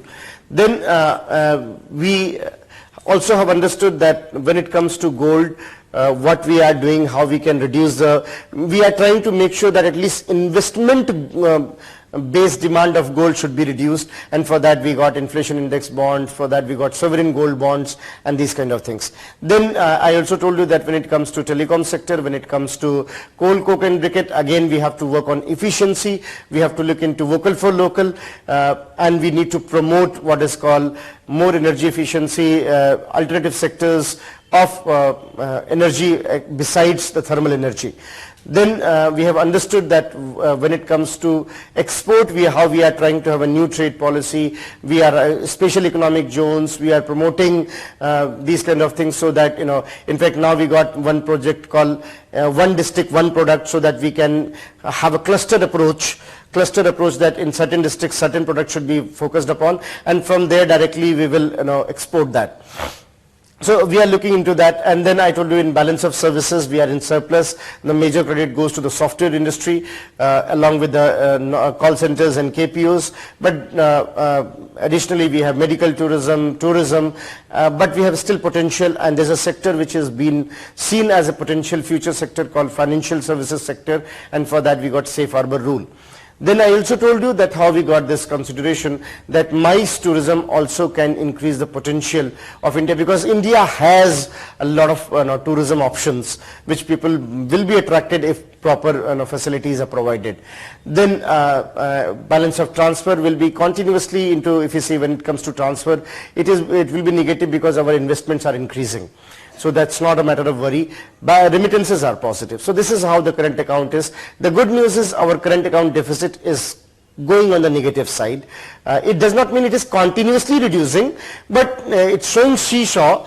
But overall you can say it is on the reduction side, and that's definitely a matter of relief. However, the pharma sector, which we also look into a potential sector where we think that we can be the world's pharmacy, because we have potential, we have human resource, we can create not only medicines but all other equipments and bioinformatics, etc.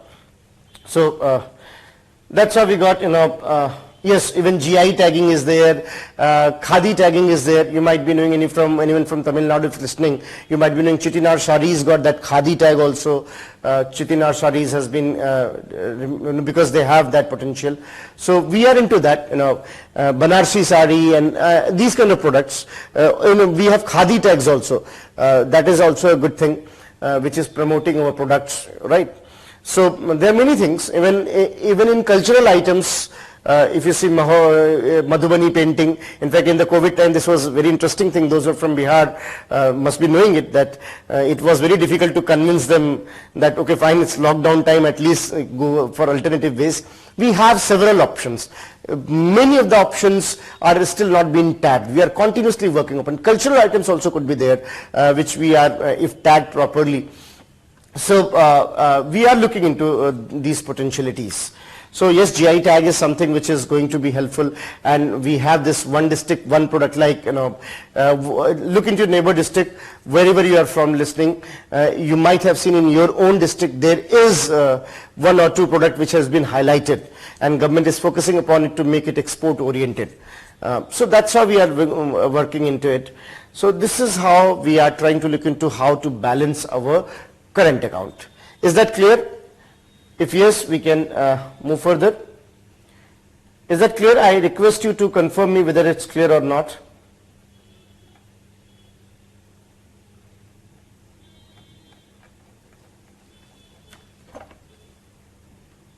Somebody saying 30-minute break.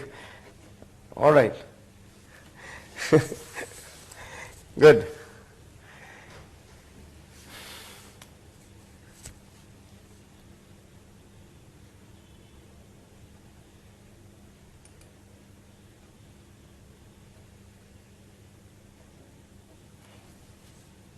Fine. Now, before moving further, let's take a quick look on economic survey. As we can see now,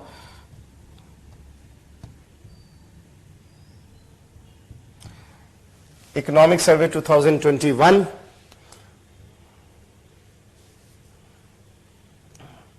I hope you're knowing the ma'am. I'm taking directly you to the volume 2. In volume 2, we have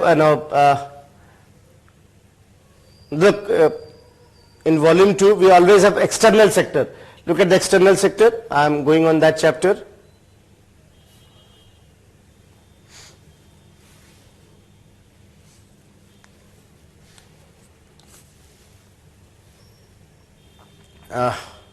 So look, this is something which is, in fact, this is my advice, an honest advice, if you want. These lines you can use in your answer writings to start with. This is a standard practice, global standard practice, that if you're writing an essay particularly, start with a quote. So we got here a quote, that says that how the air that blows off a small lamp becomes a friend of a jungle fire. Power garners support. There's no doubt about it, isn't it? Power is something, and in the international scenario, your relative position, and that's why it is very rightly said, end of the day it's pragmatism which works. And that's why I often say, with due respect, I don't know which stand you might take in international relationships, but from the economic stand, you should be talking from the strength. People don't listen to your modesty is counterproductive if you are not powerful. Trust me for this. That's what the essence of the line. If weak are becoming modest, that is further aggravating weakness. That's why you have to be powerful, and then modest makes a very deadly combination. So that's why in external sector we should speak from the strength. We should speak from the strength, not from the weakness, and that comes from your balance of payment. So that's how they came up with very catchy phrase on it. Every chapter comes with a phrase. I told you this document is something which is worth reading, because now they have given this also. This in italic is called excerpt of the chapter. Those who have ever read any research paper will be knowing every research paper comes with an excerpt. So at least this excerpt you should read. Wonderfully written, that what has been the situation and all. No data given, but a complete insight is there, that what has been the balance of payment scenario and so and so. India is expected to witness a current account surplus during the current financial year after a gap of 17 years. Now it is surprising if these kind of questions turn up. So we got that, but I told you it is not good one. No, look, That's why in the previous class I said, ki boss, I will go with the official document. But I am also worried because you might be reading some books and taking them very auspicious. Very clearly, like FDI and FPI. They cannot do this mistake. I told you, I will be also using the term FDI, FPI. Some people call it FII. We'll understand it soon, that why they call it. But you should be going with the official protocol, that one is FDI and other is FPI. That's it. There is no third criteria into it, and that's how even RBI's balance sheet. I'll show you in the last, once we are done with the current account, that how RBI makes that balance sheet, because RBI does it. So this is how we got idea of it. So what is the global economic look? This is IMF data. Develop this habit when you were looking into these things. What is the source? So IMF data is showing that how the entire situation was going on, and if you see that. What I would like to take you directly to, can you see following balance of payment? The same order has been followed. Merchandise trade or balance of trade. Balance of trade. This is the total structure, that how much of balance of trade India got. Commodities in which we are exporting, importing. In fact, they had given a very good pie diagram. I'll take you directly to that. Then merchandise export is how much? Contribution in the export growth. Look, this is what top 10 export commodities, the export commodities. First is petroleum products, second is drug, I told you pharma, third is pearl precious, semi-precious, iron, steel, electric machinery. So I referred from the latest document which is available now in front of you. They had given the data. This is the top 5 exports. Potential to be the pharmacy of the world. So I will be 0% surprised if this appears in the mains. 0% surprise, I'm telling you. Pharma could be a game changer for India, discuss the challenges and opportunities, something like that. This box clearly indicates this is because, because we are knowing where we are good and where we can work upon. So whatever I said was, is been given in a complete chart here, that how India could be a potential pharma sector. The global market value, if you see, is still not very good. But we have a lot of potential because of our trained doctors, because of equipments we can make, and particularly the bioinformatics, which is the promising one. So that's how they said, look at the very catchy line. In fact, let's say they ask pharma sector, and you start your line this way. Pharma sector, the potential from India, the potential pharmacy of the world. In that one line, you said a lot. The copy checker will stop for a moment because it is highly unlikely to think that he have not read these things. वो वहीं रुक जाएंगे, अच्छा ये आई copy, थोड़ा इसको ध्यान से पढ़ते हैं, ये 6 से ऊपर वाला नंबर वाला स्टूडेंट है. Generally we settle in 6, 6.5 depending upon how, but there are a few answers. We stop for a moment. अच्छा ये है, इसको थोड़ा देखते हैं, ये 7, 7.5 जा सकते हैं out of 12. If they have done well. So that's why, how you start matters, but please don't do it artificially. This is why I often say, I am not in supporter in those 7 minutes. It should come naturally in your mind. It is impossible that you're designing your introduction and your conclusion. So don't think much about it. One of the common question which I dread the most is when the student asks how to write in the mains. Answer should be what to write in the mains.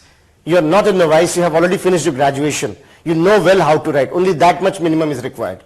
Yes, you can have pie diagram to save your time. It makes sense. You can have other things to save your time. But in that 7 minutes, once you will write means you understand that, okay, fine, what I was saying was right actually. That in those 7 minutes, you don't have time to draft a good introduction and a conclusion. It comes naturally by looking at the question. The moment you say pharma sector and you read it, it will remember in your mind, okay, yes, we have discussed about it. I have read in economic survey, it's a pharmacy of the world. Now you can use this term. Not using doesn't matter. But yes, the moment you're talking about that how we have the pharma potential, that's the reason why, or somebody, let's say in the beginning itself, being the second most exported item, pharma is showing a hope. Now this is also could be a good introductory line. It's up to you how you design it, but the content should be there. Don't think by heavy words you can make a good introductory line. Those informed people are not going to be attracted by your heavy words and phrases. After a certain point, language doesn't attract you, because you already have that rich lexicon, so that you don't bother that, in that case, content matters. So try to be that way. that you should be, look, we are working upon it, that, countries like Switzerland, Germany, USA, they are in the top 3 position. We have a lot of potential. We have a lot of potential in the pharma sector. That dimension, if you see, in terms of export, we have seen now, let's say in terms of import, somewhere the pie diagram, look, this is the import one, the crude oil, petroleum product, gold, telecom, and coal, coke, and briquettes. So that's the 4th, we have discussed that how it is. I told you Germany is surprisingly coming into the scene in Pulse. Then we have comparison of export performance of India versus Bangladesh, because this was surprising the way Bangladesh did wonderful. That's why I was talking about this toy industry, that we are taking it very seriously now. So all that detail is provided in this economic survey chapter. Obviously you are not supposed to read this chapter now. You will be reading next year's economic survey, which is there in 2022 February. But at least you will get the idea. So all the information which I said, now you can say visible. So you got the visible, in the invisible what we have. You can say all the details are being provided in terms of invisible. Then current account of BOP, what is the situation is. Where the point is the entire balance sheet is given.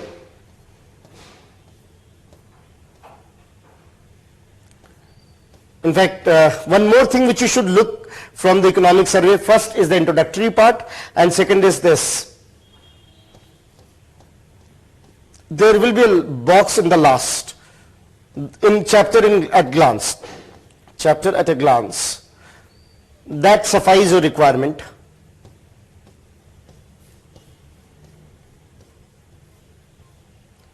In fact, this is something which they have added this time, made this chapter worth reading, at least for me, for us, so that we can help our students. It was a very good idea that what has been the India's engagement with the WTO. In the WTO we'll talk about that, what is this and where we stand, how we have changed our position a bit.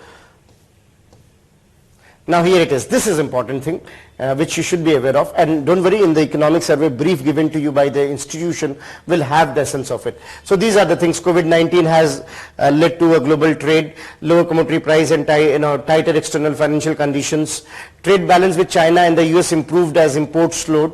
तो थोड़ा हमारा बेहतर हुआ situation because US और China दोनों जहाँ से import was lesser. Export of gem and jewelries, engineering goods, textiles and allied products slides, and export of drug and pharma, software, agriculture has increased. India is expected to witness current account surplus, as I told you, that given the keyword. Then the foreign exchange reserve rose. Our foreign exchange has reserve increased. Then balance of the capital account was something which capital account was good. RBI's intervention in the forex market was there, and then various initiatives undertaken to promote export, including production-linked incentives, remission of duties and tax on export products, improvement in logistics infrastructure, and so and so. So look at one chapter at a glance. They say almost everything which has been the essence of that chapter. This is important, which you should be reading. So when you are reading external sector for your mains examination, always keep this in mind. In fact, in the last I'll say this right in the notebook, that do look into that year's economic survey, second volume, external sector chapter. At least look into the introductory part and the concluding part, and if anything there which fits into your logic, you should take a note of it. Further chances that if you see from the past few years, you are having direct questions from these things. So you should be a little aware of. In interviews, in fact, as I told you, that I came across many people to whom this question was asked, that whether this current account surplus is good or not, and if not, why? If yes, why? So that's how we got when we talk about the current account situation. If that's good, we can move towards the capital account.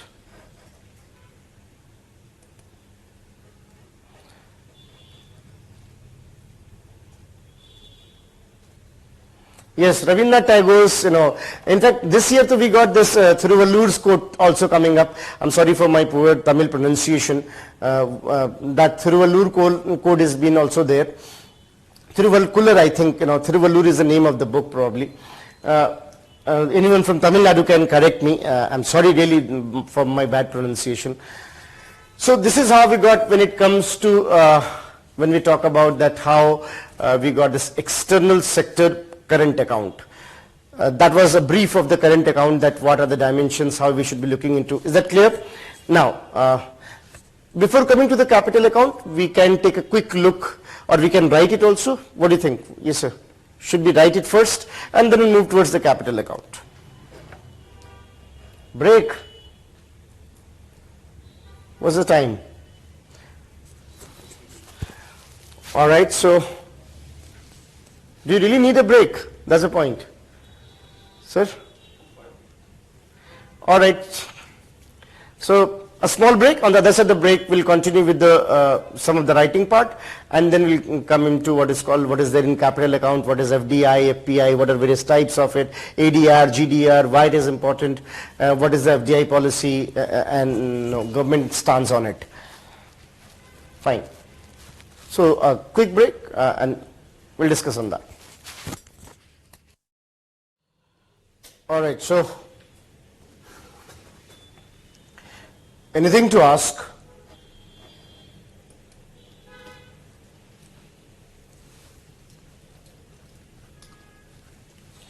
We can write that,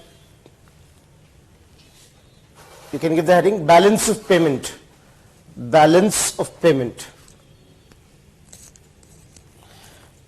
Balance of payment. It refers to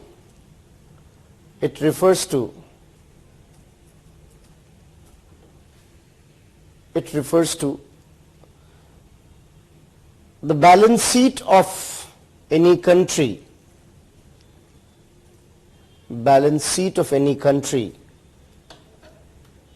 in terms of trade with the rest of the world.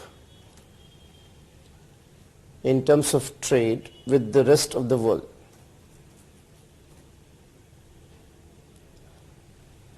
As an outcome of Bretton Woods,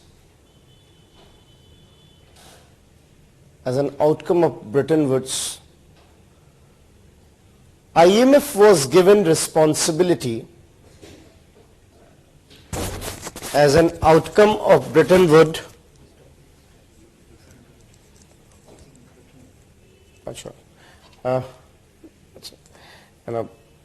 so what we have written?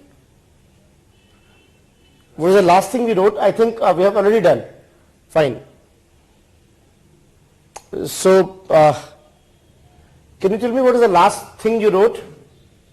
Components of BOP. All right, no issues. Good. So, you can write then, you have written that it is done by IMF, it is maintained in dollar, it is maintained by RBI. That you have written. Now, you can write component of balance of payment. Component of balance of payment. Component of balance of payment.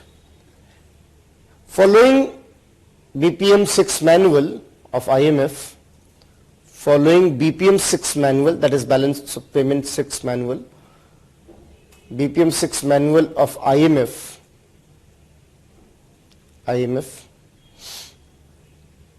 BOP is divided into two major heads, the current account and the capital account.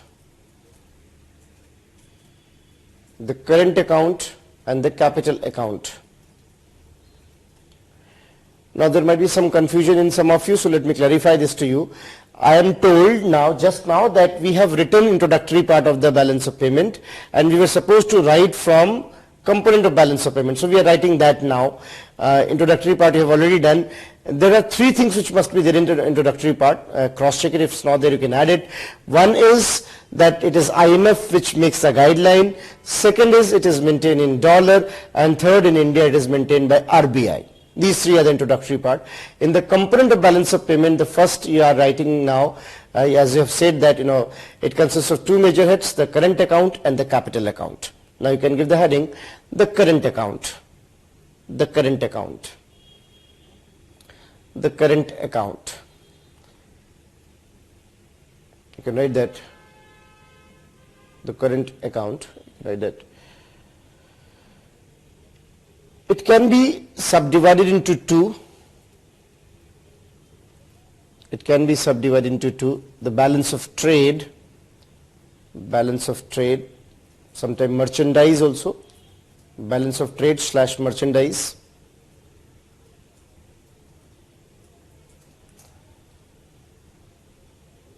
And balance of invisible, or trade of invisible, whatever, balance of invisible. Balance of invisible. If the total value is in surplus of dollars for the country, if the total value is in surplus of the dollars for the country, this situation is called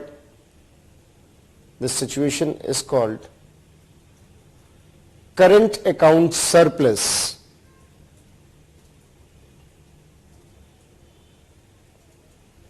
And if in deficit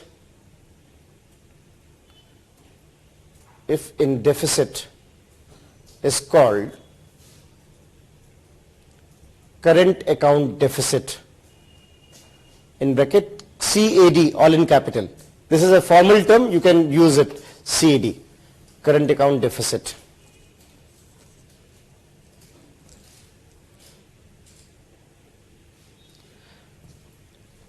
As current account deficit means there is a deficit of dollar for the country, deficit of the dollar for country. So, thank you, sir. So, the concerned country has to keep that much dollar in their reserve position.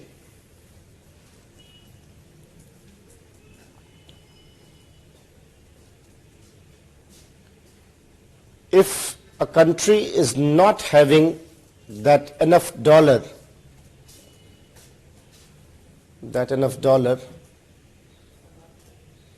can be called as balance of payment crisis. Balance of payment crisis.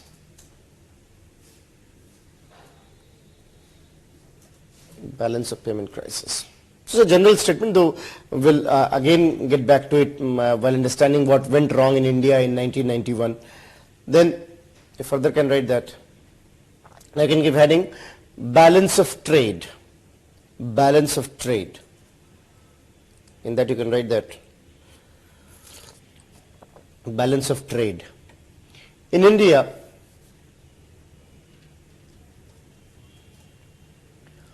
this head is in deficit. This head is in deficit.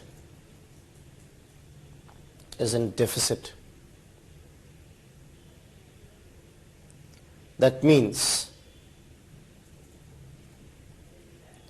we are importing more goods than export.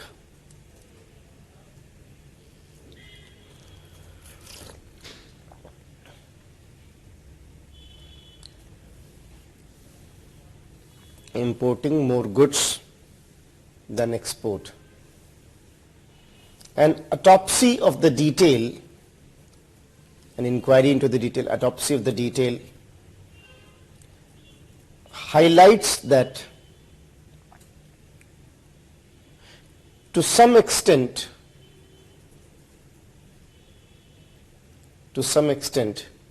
it is a structural constraint.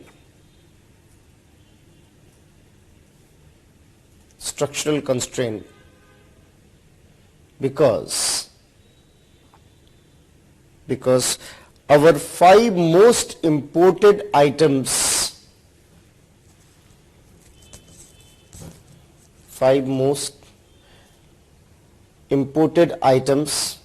bracket में economic survey 2021, imported item, you have just seen that imported items are crude oil, petroleum product,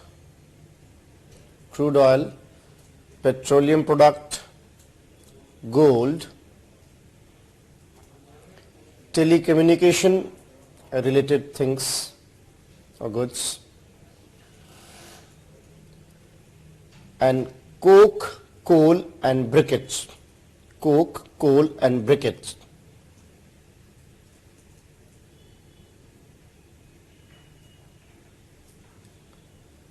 Coke, coal and briquette. Briquette. In one line we can write, in one paragraph rather, the petroleum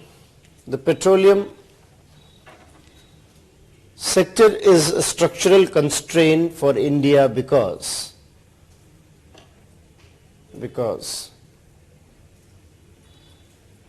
we have natural limitation in terms of resources,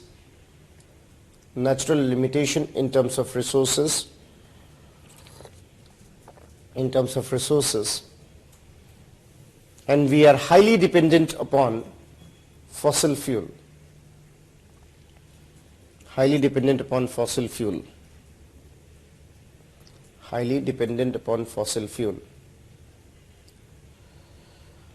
Our bilateral relationships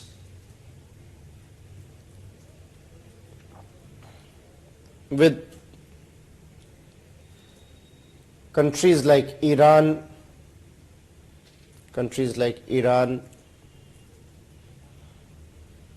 and Central Asian are not free from external forces.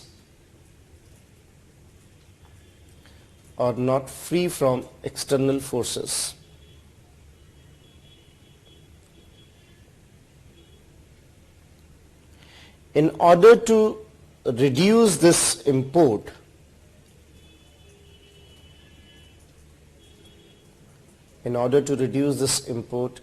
India is continuously working upon renewable energy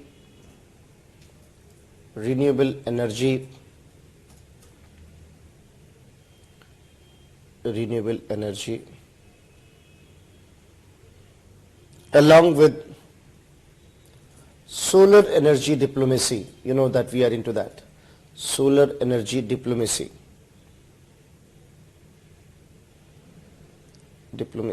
On one hand,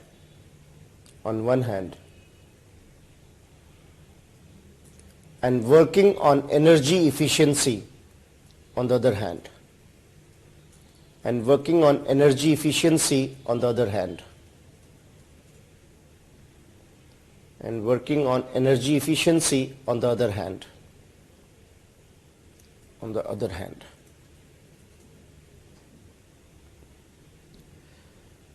There is yet another element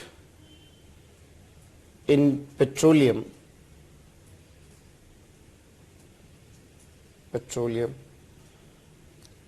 regarding strategic reserves.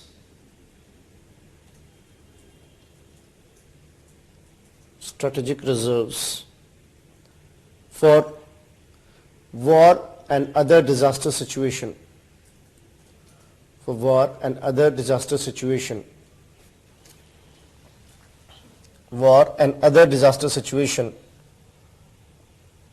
For that purpose, since 1998,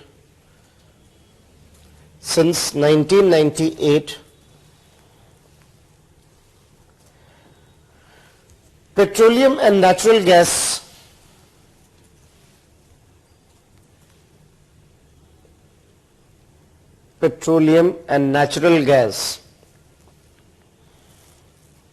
did you see, can you see that this is how Visakhapatnam, Mangalore, Padur, these are the reservoirs we had maintained. If I could click on the image, each of the detail has been provided. The company is Indian Strategic Petroleum Reserve Limited, and that is under the Oil Industries Development Board of the Petroleum and Natural Gas Ministry. Please develop this habit. I again caution you that you should be aware of the ministries. That makes your answer better, and now the direct questions on the ministries has been asked. It comes under which ministry, and so and so. Because it makes sense. If you're going in bureaucracy and you're not aware of which ministry, like in energy, when I'll talk about a little in infrastructure, I'll tell you that one of the very significant demand coming up, why not to make one common ministry for it, like the way we have done in Jal Shakti Mantralaya. So, you can say under the Petroleum and Natural Gas Ministry, there is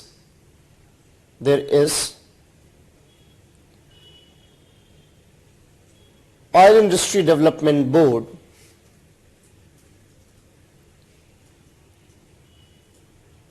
Oil Industry Development Board, Oil Industry Development Board.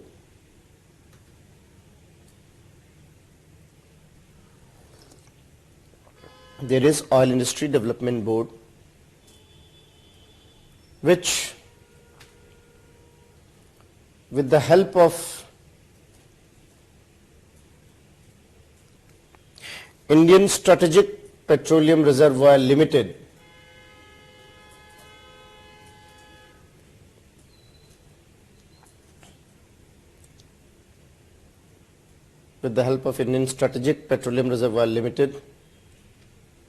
trying to reserve petroleum products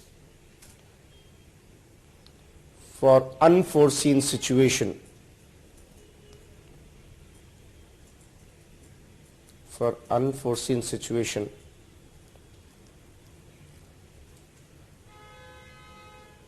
At Padur, Mangalore, Vishakhapatnam, or Vizag, whatever you need to write. I think better you write Vishakhapatnam only. There's no point of writing Vizag. Vishakhapatnam, Chandikhol,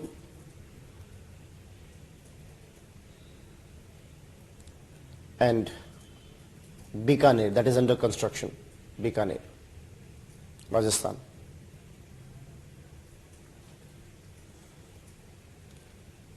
So Padur, Mangalore, obviously Karnataka, Visakhapatnam, Andhra, that's all.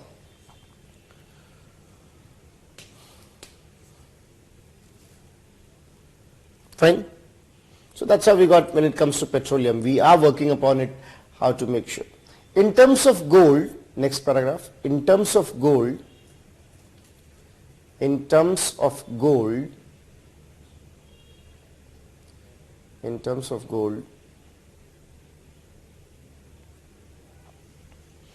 we are trying to reduce our demand of gold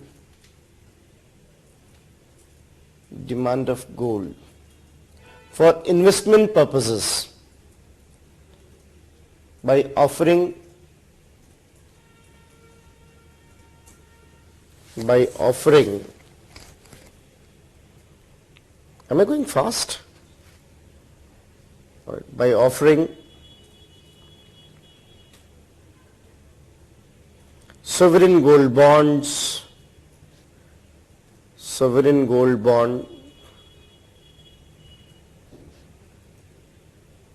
and sovereign gold bond and inflation index bonds.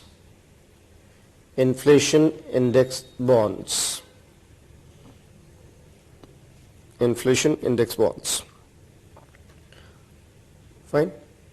Then the gold import is also unavoidable because of our local demand.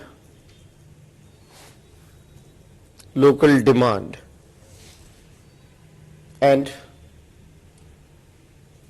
as a raw material for gem and jewelry business.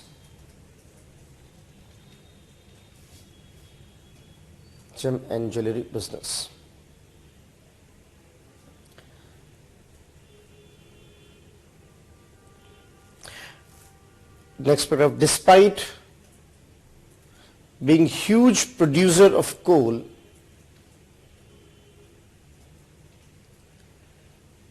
India import coal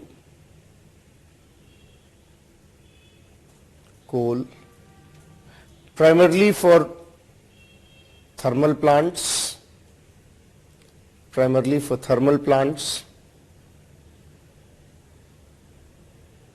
and some special category coal for steel industry. In fact, that's another concern that we need. That coal we don't have, so we have to import for steel industry, for special category coal for steel industry. Special category coal for steel industry. Steel industry. However,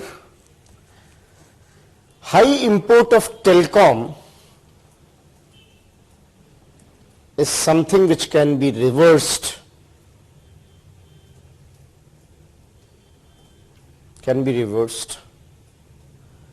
That's why under vocal for local approach, under vocal for local approach,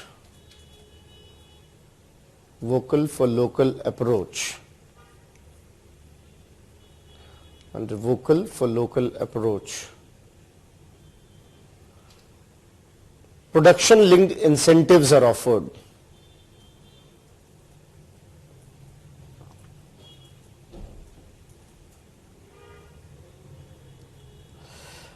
Next paragraph. On the other hand,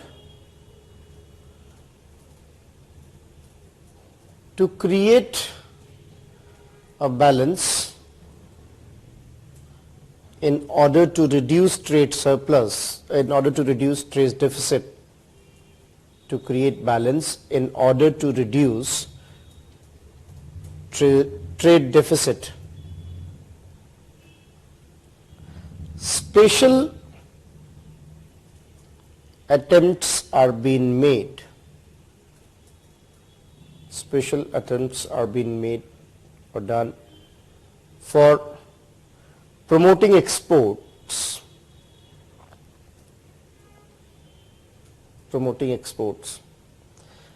As per Economic Survey 2021,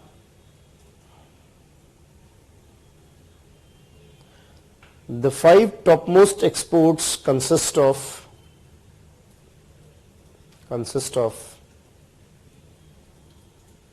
petroleum products, pharma, precious and semi-precious stone,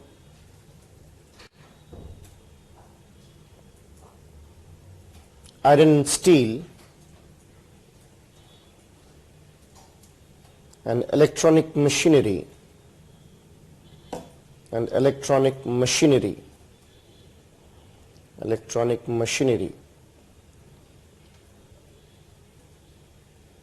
To promote export further,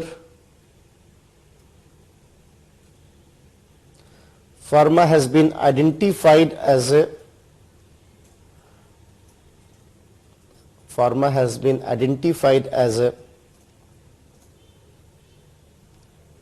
potential future sector.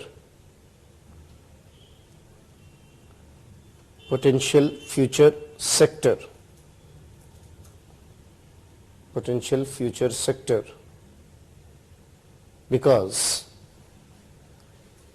in terms of medicines, medical instruments, bioinformatics,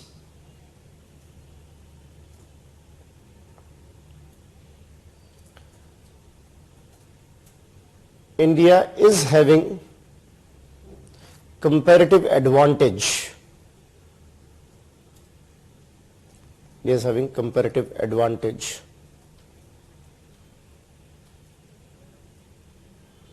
That's why dedicated drug parks,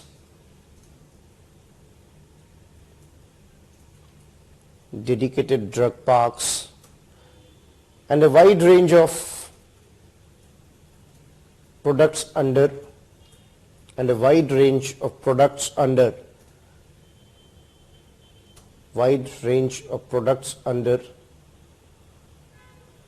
production linked incentives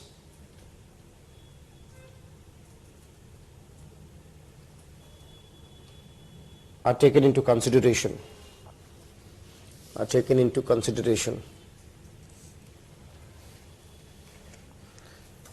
Additionally, cluster approach with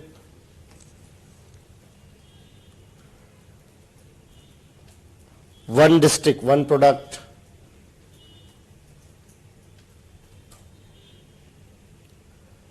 commercialization of geographical indicator products,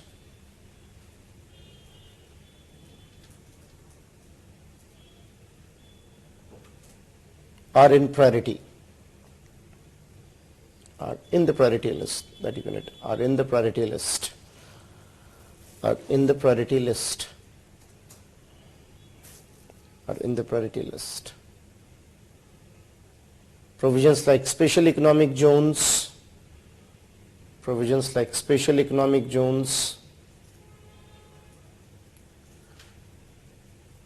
better logistics infrastructure,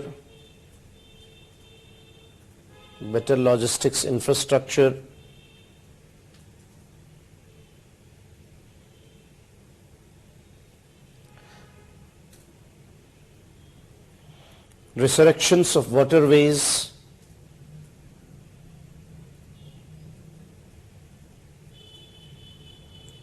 are also on the anvil,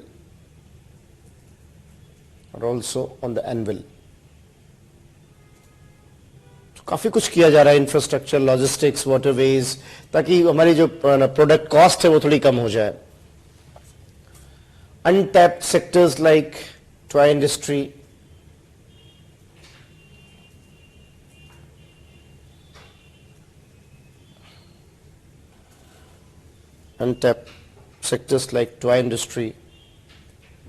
is also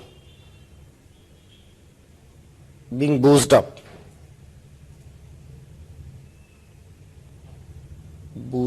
So we are working on that also. We are boosting that industry also. So that's how we got, several things are being done to make sure that export is there, so that we got trade balance. And the end total is that yes, we are improving in terms of balance of trade. So that's how we got balance of trade. So we have written the 5 biggest import, 5 biggest export, and next year data might go up and down little. You should keep an eye on that. Next you can write that balance of invisible, balance of invisible, balance of invisible,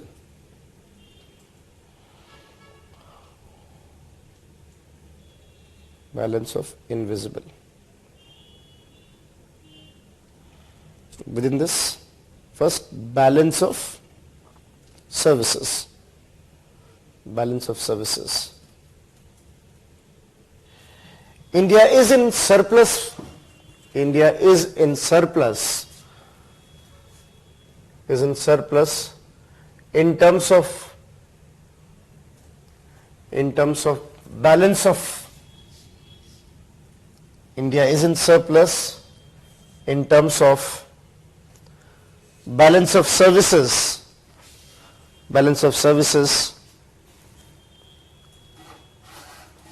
primarily because of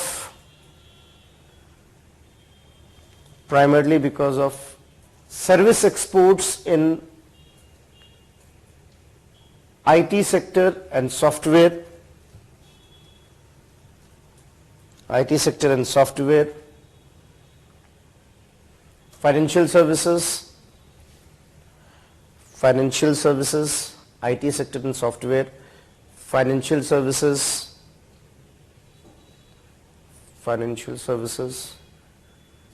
medical tourism is increased by almost 17%, medical tourism, and other services. In the recent years, we want to continue with our strategic advantage in software, we want to continue with our strategic advantage with software and KPUs, knowledge processing units. But at the same time, the financial service sector has been identified as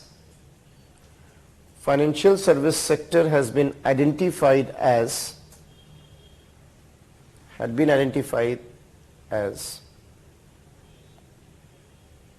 potential champion sector.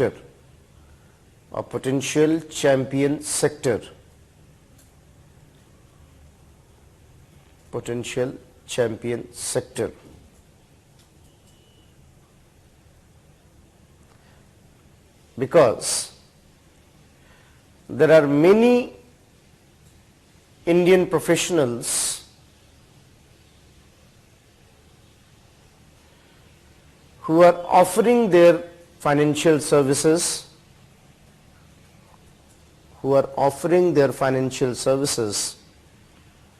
from other countries.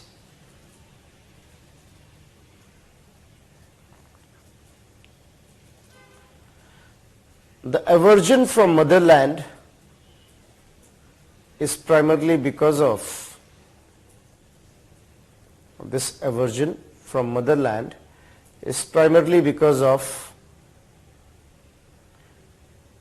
higher taxation tariff.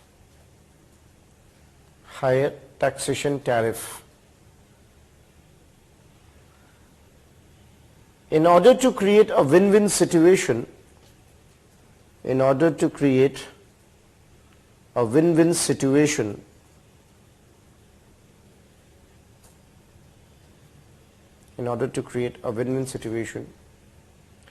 Income Tax Act 1961 has been amended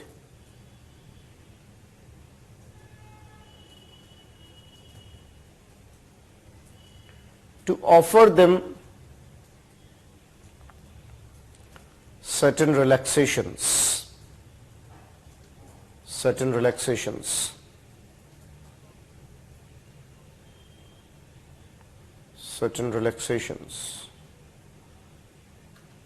This is called as safe harbor rule.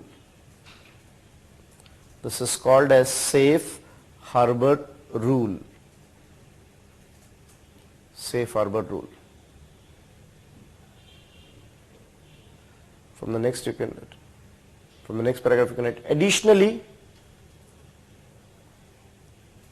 to continue with the upper hand in the service surplus,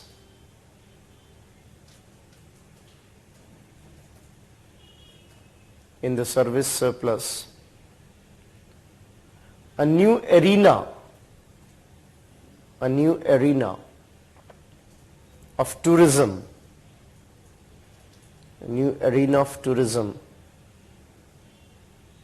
called MICE,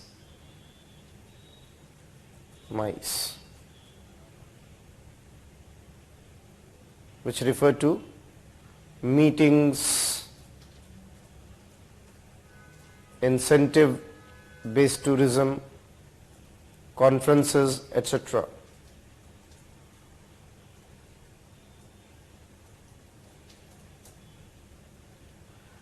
has been prioritized.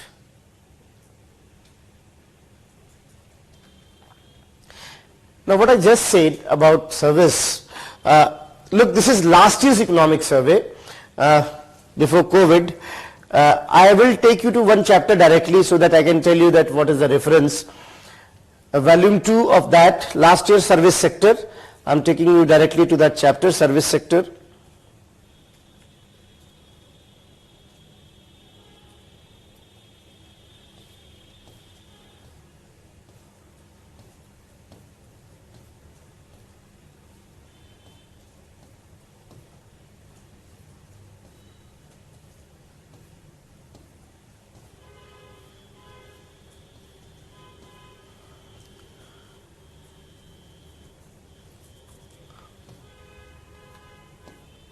So we are exporting services a lot. Look, here is a box 2. The financial service sector has been identified as one of the champion service sectors by the government to enable onshoring of the Indian related financial services. They are currently being rendered from the global financial centers. So what we are trying that those who are onshore, we want them like, why don't you come here? So despite India's strong performance in service, India's financial service export has remained stagnant. We have the potential champion sector. They are saying that despite the fact we are doing wonderful in the service, this is where we can work further. Why it has been done, that given the explanation. And for that, if you see, they had said that it's because these fund managers are saying that the rules are not something which is friendly. So the data has been given, and that's how at present the fund management activities of these offshore funds is being undertaken by fund managers. They are of Indian origin, located in offshore jurisdictions. Since their presence in India would create tax implication for the offshore funds profit. Income Tax Act has been amended for that, and in line with what is called the global scenario, so that we can allow that they can come. And if you see here, it has been mentioned that tax under which on satisfying a set of eligibility condition, the offshore fund would not be considered as a resident for tax purpose solely based on its fund management, and so and so. Can you see? I would like to bring your notice here. However, most offshore funds has been unable to utilize this safe harbor provision. This is called safe harbor provision since they have to satisfy a set of. So we have brought certain changes into the safe harbor rule, through which now they can operate from India. So this is, I put in simple words for you that what exactly Economic Survey had said, that we are changing our safe harbor rules so that they can come to India, they can operate from here, and this way our service sector, which is already good, can also work upon a potential champion sector, that is financial services, which definitely will look one of the biggest source of Singapore economy in terms of export, and most of them are Indian in origin. So that is where we are looking into the potential sectors. So when you are talking about service sector, even remotely connected, you should talk about financial services as a potential sector. This is the source for it. Now the next you can write. Next is balance of transfer. Balance of transfer.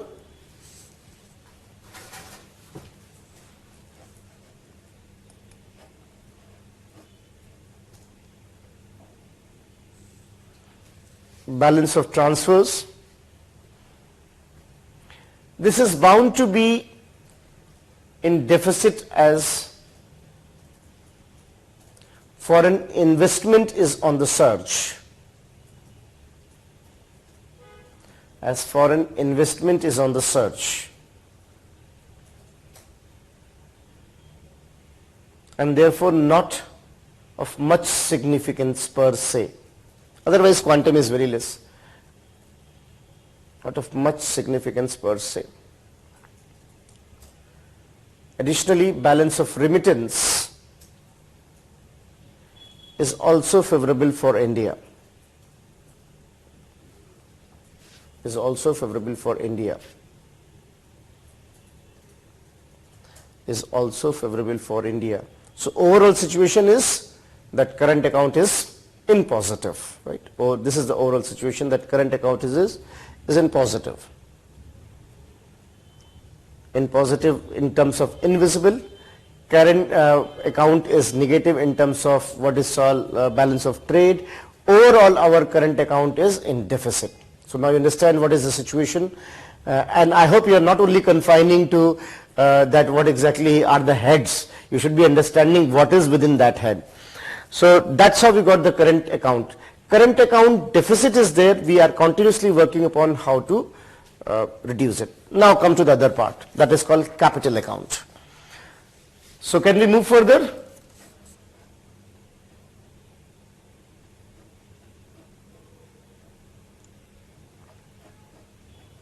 Shubham, that is something different what you're talking about, the global benchmark. Maybe in public finance when the sir will talk about taxation, we'll talk about that how we got a minimum benchmark pillar 1 called corporate gain tax. Whatever that corporate tax minimum benchmark is, that is decided under this 130 countries has come in principle recently on the offer of USA, and we are also the part of it. When we are saying that there should be now a minimum benchmark called 15%, that's a different thing altogether. That's a different discussion when we are talking about, and now once it is applicable, equalization levy will go away, all these kind of things will be streamlined. That is one of the very important outcome of this year, and has a position, a possible position for mains also. In mains this question might be asked about the corporate taxes and the reforms into that, global reforms into that. So that's a different thing. So we'll discuss about that, what is in the taxation system. However, coming back to the capital account.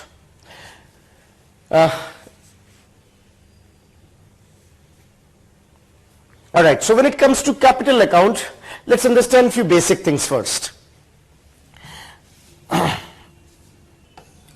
When we come to investment, now I have to use almost green everywhere because this is fine, this is where we are going good.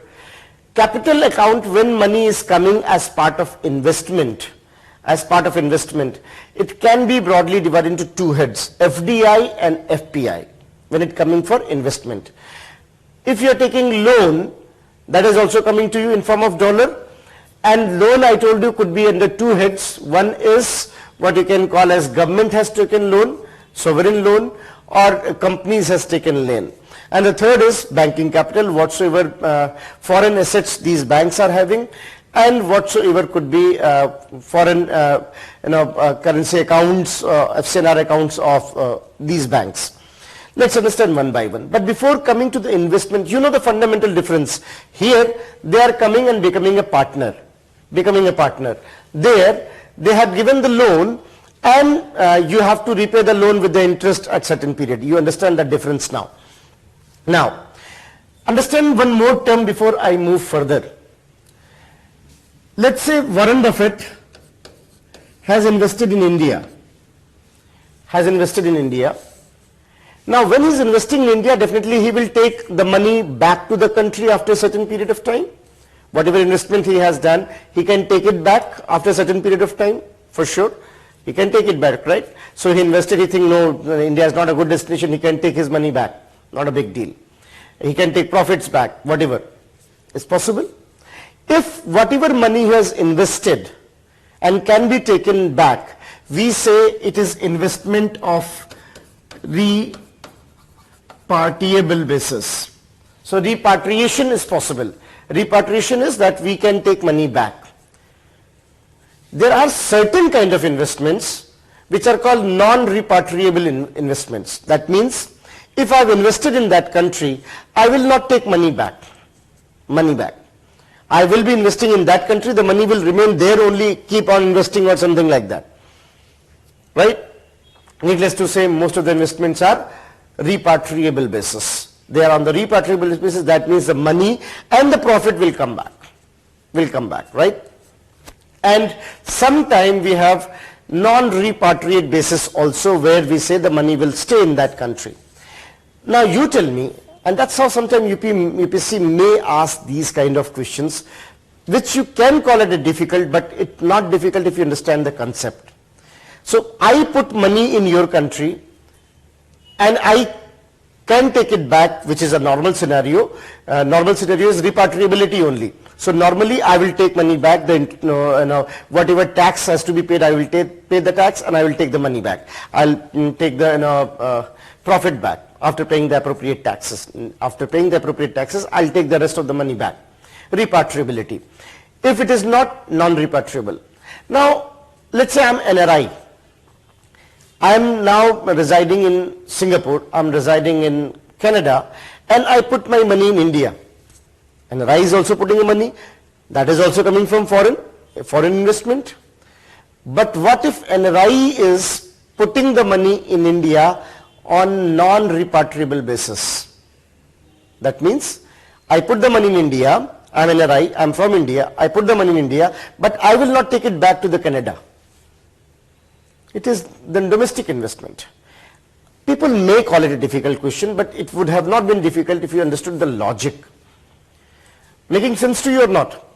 So if I'm an NRI and I put my money to the India with this non-repatriability, that means I will not take the money back, it will remain in India. It became almost a domestic investment, but not for Warren Buffett, not for others, it is for NRIs. So once this question was, and why it was asked, because one of the parliamentarian from Punjab has asked a clarification, so it became a news item.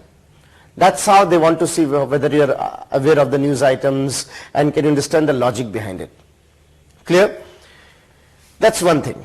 Like even this year one question was asked, and that question was purely based on the news items, the current affairs. As we will move further, I'll tell you that why this question was asked and what was the essence into that. So we got investment could be of two types, repatriability and non-repatriability. Non-repatriability means the money will stay in that country, the profit will stay in that country, right? Needless to say that most of them are repatriable, mostly repatriable. Sometime maybe non-repatriable, depends upon what you have in the mine and so and so. Fine? One thing. Now, if it is repatriable, that means I can take my money back and the interest back.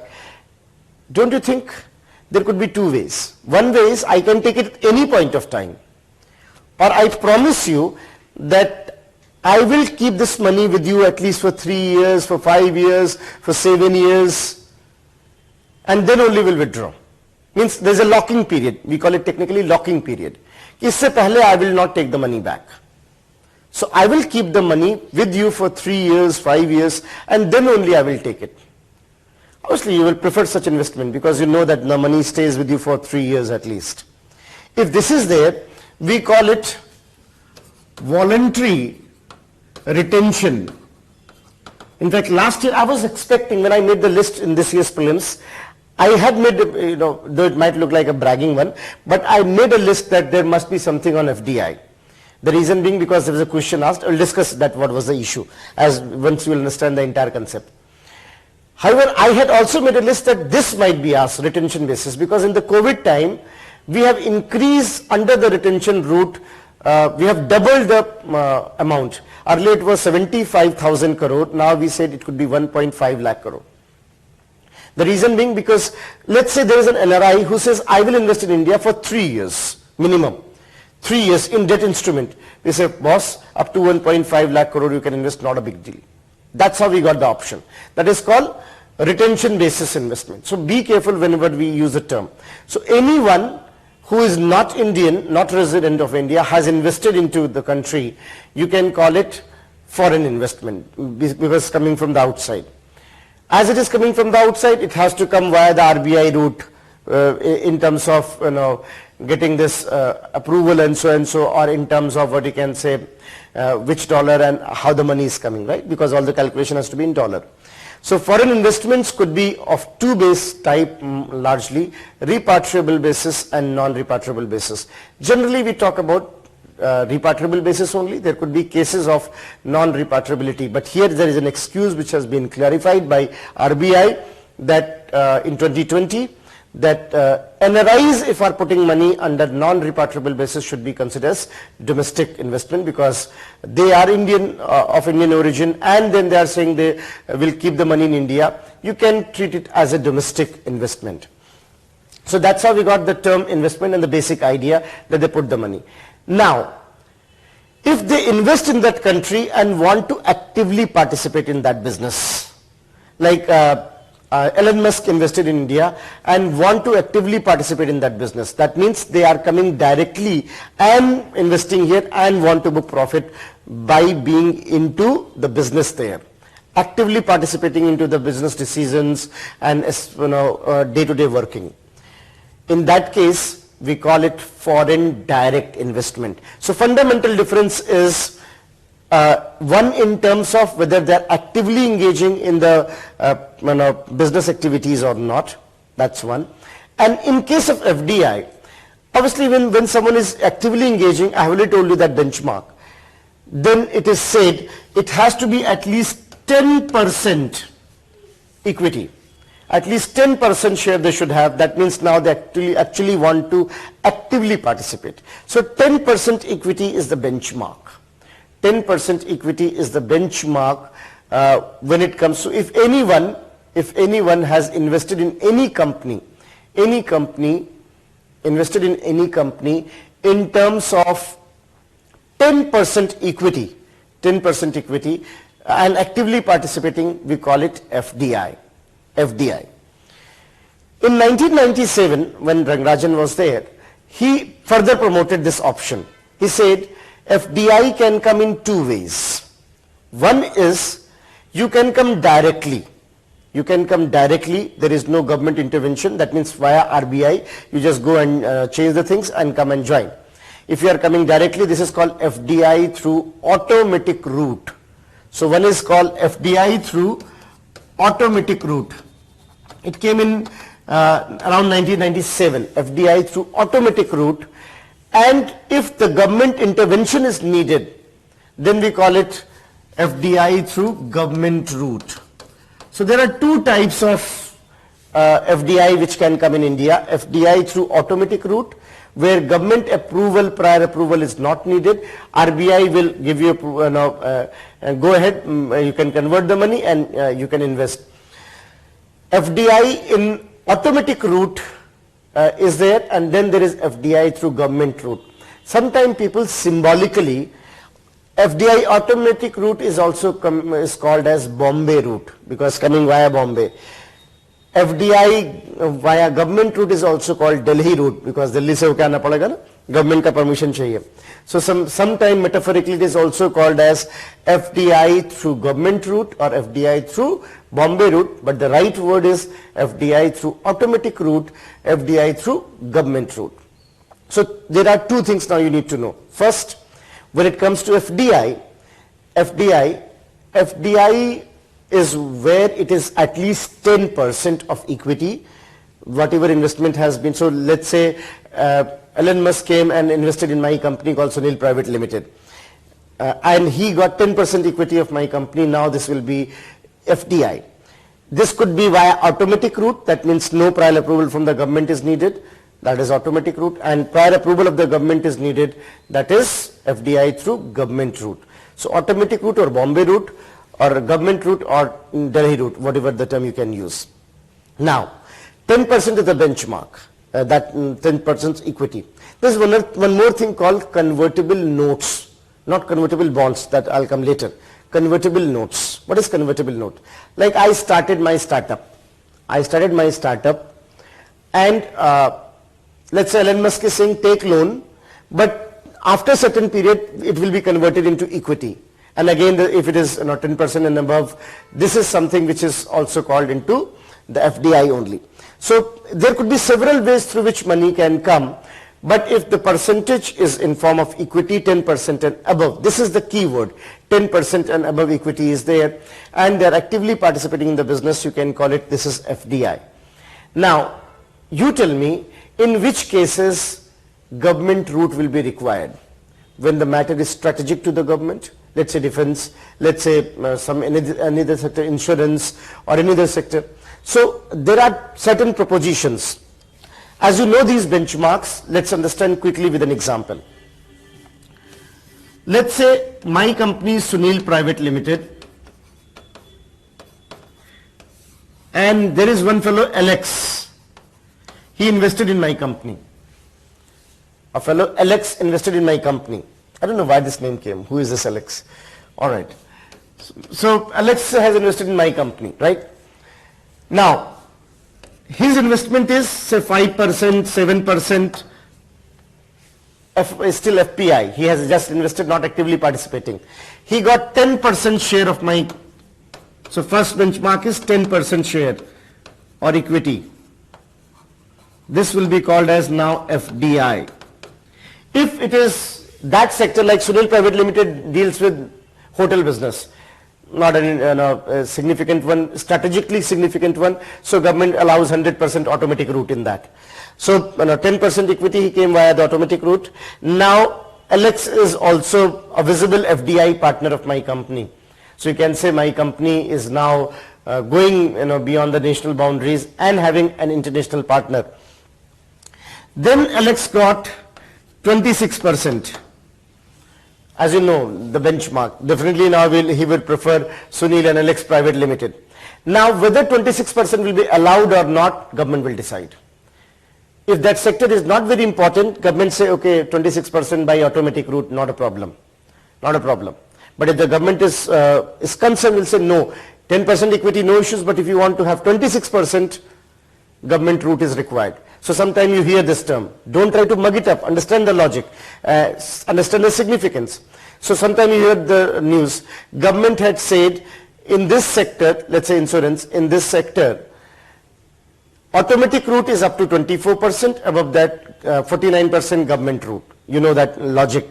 That means if anyone is becoming strategic partner, government approval is required so that government is knowing that where they are investing. Fine. Then similarly we can say up to 49% automatic route, but more than that government, let's say government route is required. That's why every time you hear up to this percent automatic route, up to this percent, and the benchmark will be the same, as you know. It might be 74%, it might be 49%, it might be 26%, because 26% is a strategic data. So this is how FDI can be in automatic route, FDI could be in, generally let's say hotel industry, 100% automatic is allowed. Insurance sector, government says 74% FDI is allowed, but with the government intervention, maybe 49% automatic route. Defense equipments, let's say, they may say certain sectors automatic route, certain sectors under 49%. Nuclear energy, we said we won't allow. So that's how we got, on the basis of strategic significance. So there are some exemptions in which FDI is not allowed. They are related to the nuclear sector, they are related to the agriculture. Some of the heads of agriculture sector, FDI is not allowed. So this is how we got, FDI. That means they are coming and actively participating, and the benchmark is whether one is actively participating or not, is the 10% equity. Convertible notes are also the part of it. Recently, one situation was there when it was said that these are the conditions, can be converted into the FDI. So government has given a clarification that yes, if these are the criteria, it can be called FDI. So in the terms of FDI, as of now you should be knowing that what is automatic route, what is government route. You should be knowing that different sectors, different FDIs are allowed. So next time when you read any newspaper article, FDI in this sector this much, automatic route means there is no government approval is required. Government route is, that means approval is required. Approval is required, right? Then in the same sector, certain percentage, lesser percentage with the automatic route, higher percentage with the government route, so that government is aware of where they are. Depends upon which sector is how much important and strategic for country. So that's how we got, when we talk about what exactly it means. So if anyone is having 10% equity, that's a benchmark, then we call it is FDI. Is that clear? Yes. Now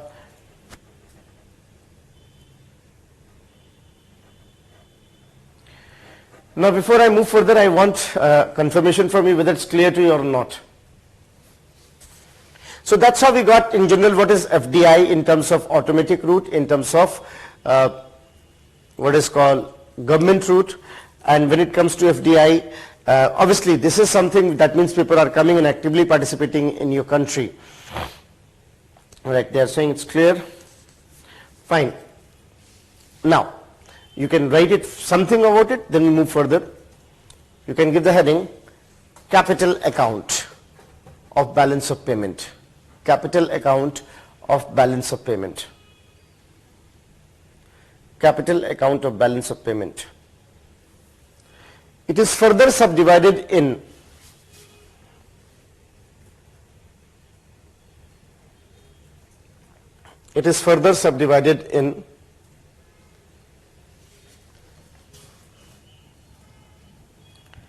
three heads of investment, three heads of investment. Look, this is the official website of RBI. I would like to have a quick look on that, updated on May 7, 2018. Set of questions are there. How can an Indian company receive foreign investment and so and so. Whatever I'm saying, I'm referring from here. And look how beautifully they say in just few words. How can an Indian company receive foreign investment? The routes under which foreign investment can be made under automatic route, government route. They've explained it. Since 1997, when we got the FEMA, we'll talk about FEMA little later. Capital instruments permitted for receiving foreign investment, that they have said it could be equity, it could be share, one is debenture, preferential shares, compulsory convertible preferential shares. What is convertible note? I told you about the startups.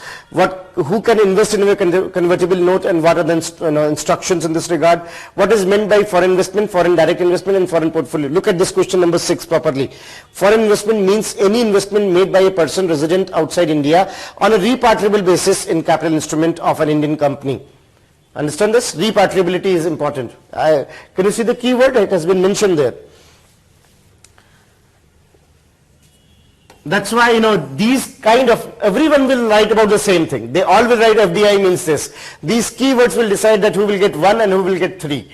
Because that shows your understanding. So when we say voluntary retention, it has a meaning, repatriability has a meaning. Then they say foreign direct investment is the investment through capital instrument by a person resident outside in an unlisted Indian company or in 10% or more. It's very clearly mentioned, 10% or more in the post-issue paid-up equity. Paid-up equity. Then, I'm just simplifying all these things to you. Foreign portfolio investment is any instrument made by a person resident outside India in capital instrument less than 10%. The key word is this. 10% is the benchmark, 10% equity. Then finally, on a fully diluted basis means total number of shares that would be outstanding if all possible sources of conversion are exercised. That's what, it's a typical word which we use. So what is foreign, whether the foreign investment will be classified as FDI or FPI based on the schedule under which the investment is being made? No. They say no. FDI and FPI are agnostic from the point of view of the schedule under which investment has been made. It is the percentage which determines.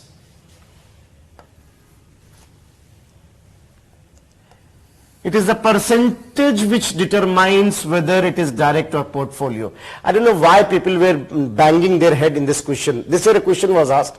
And unfortunately, the self-proclaimed YouTubers, they were saying, my God, what UPSC has gone. Even some said UPSC has gone mad. Look, very clearly mentioned on the RBI's website.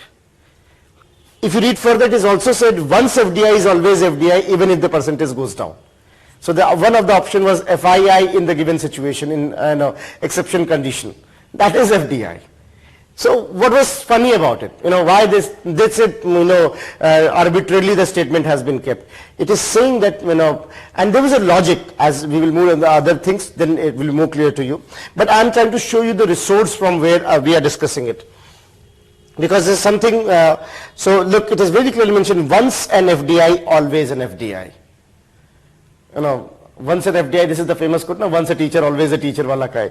So once an FDI is always an FDI. So they have asked FII in certain conditions is FDI. So that answer was right. And if you're knowing this one thing, you could have eliminated the entire answer. That's the beauty of UPSC. They wanted to know whether you're aware of this debate or not, which has been there in the newspaper. Anyway, what is approval required? So whatever I answered, look, just in one line, who said you require more lines? That's why from the day when I'm saying those who are clear, they need less words to write. But each and every word speaks louder. So keeping this in mind, it's wonderfully given at one place. I am taking it as a reference and figuring it out that what could be significant for my student and how I can simplify it to them by connecting in a holistic picture. So when it comes to FPI, we should be careful that it is something different. Here also you see FPI is only used. Now I hope you will forgive me if I'm saying FPI, not FII as synonymous to FPI as many of the book has done. I don't know why they have done. Really I don't know, because that shows noviceness to some extent. If anyone has used the term synonym, FII is a part of FPI, is one of the category of it.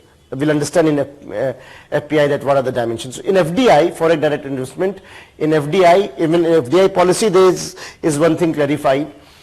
So when we say FDI, we got two routes. One is called automatic route and one is called what you can say government route, and the key word is 10% equity and the direct participation into the assets.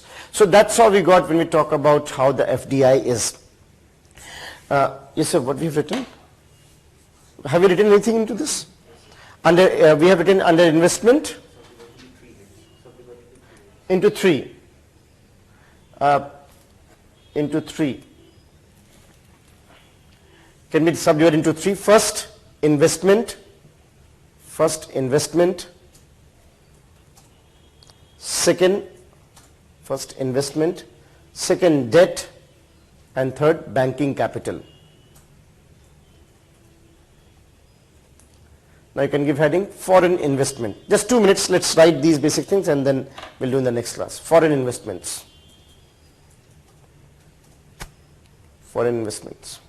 And that you can write that in the foreign investments.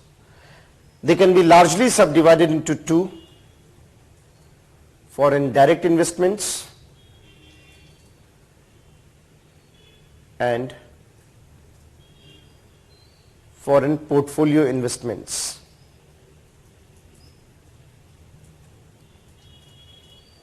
Now an introductory line you can write that foreign investment means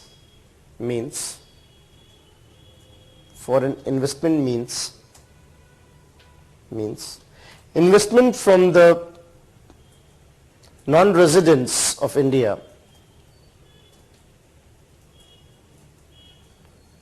residents from the India, which could be repatriable in bracket, in some exceptional cases non-repatriable. There are certain cases non-repatriable. Exceptional cases non-repatriable.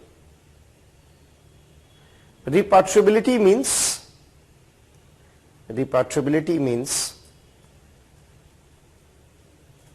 they can take their money and profit back to the nation of origin after settlement of the tax liabilities. Settlement of the tax liabilities, if any.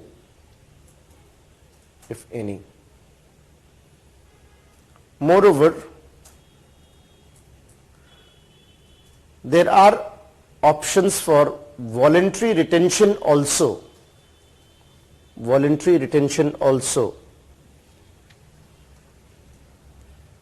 Where they provide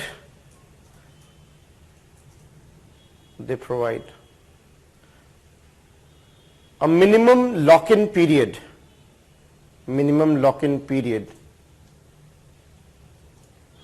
before which they will not withdraw the money. They will not withdraw the money. Or you can say FDI.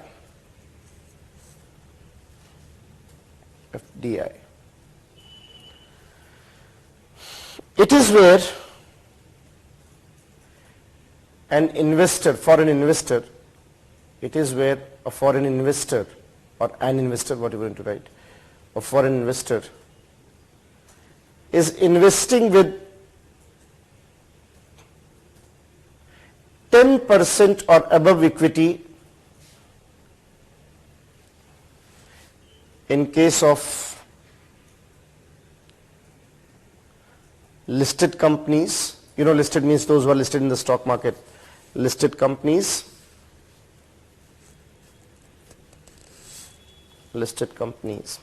and have active participation in management.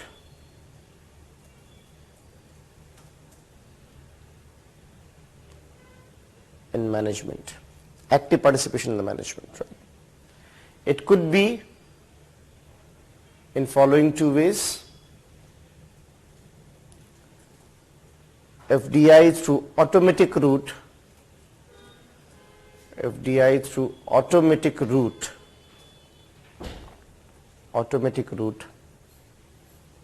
FDI through automatic route, where they can come directly without government interference via RBI channel. In bracket you can write, it is also called as Bombay route. Also called as Bombay route. Also called as Bombay route. And second,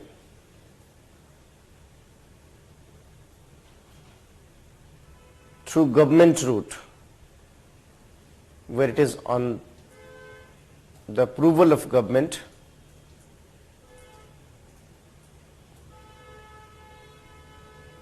also called as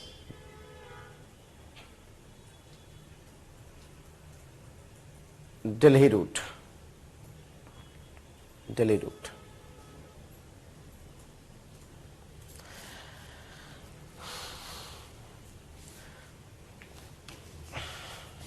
Delhi route. There are certain sections, you can write, there are certain sections where FDI is not allowed. FDI is not allowed, like nuclear,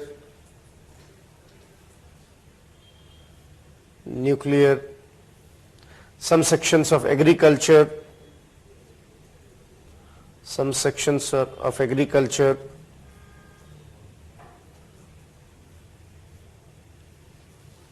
and as mentioned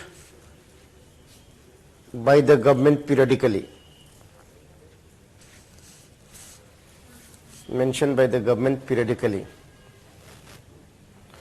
So this was about FDI. There are a few more things. What are they? What about FBI? What exactly in debt instruments? What are these masala bonds, convertible bonds, FC, foreign currency convertible bonds, ADR, GDR? What is this exchange rate and the parameters of it? That we'll do in the next class. I think you're tired now. So in the next class, we'll continue from here. This is it for today. I hope the class was productive. And again, I would like to say this could be a niche area, because often my general impression has been that students are very novice in this section. If you got little edge, you should be knowing those areas where you can have little edge over others. Questions are asked in mains, and very easy questions are asked in prelims if you understand the logic behind it. So, that's it for today, and I hope the class was productive. Thank you. Good night.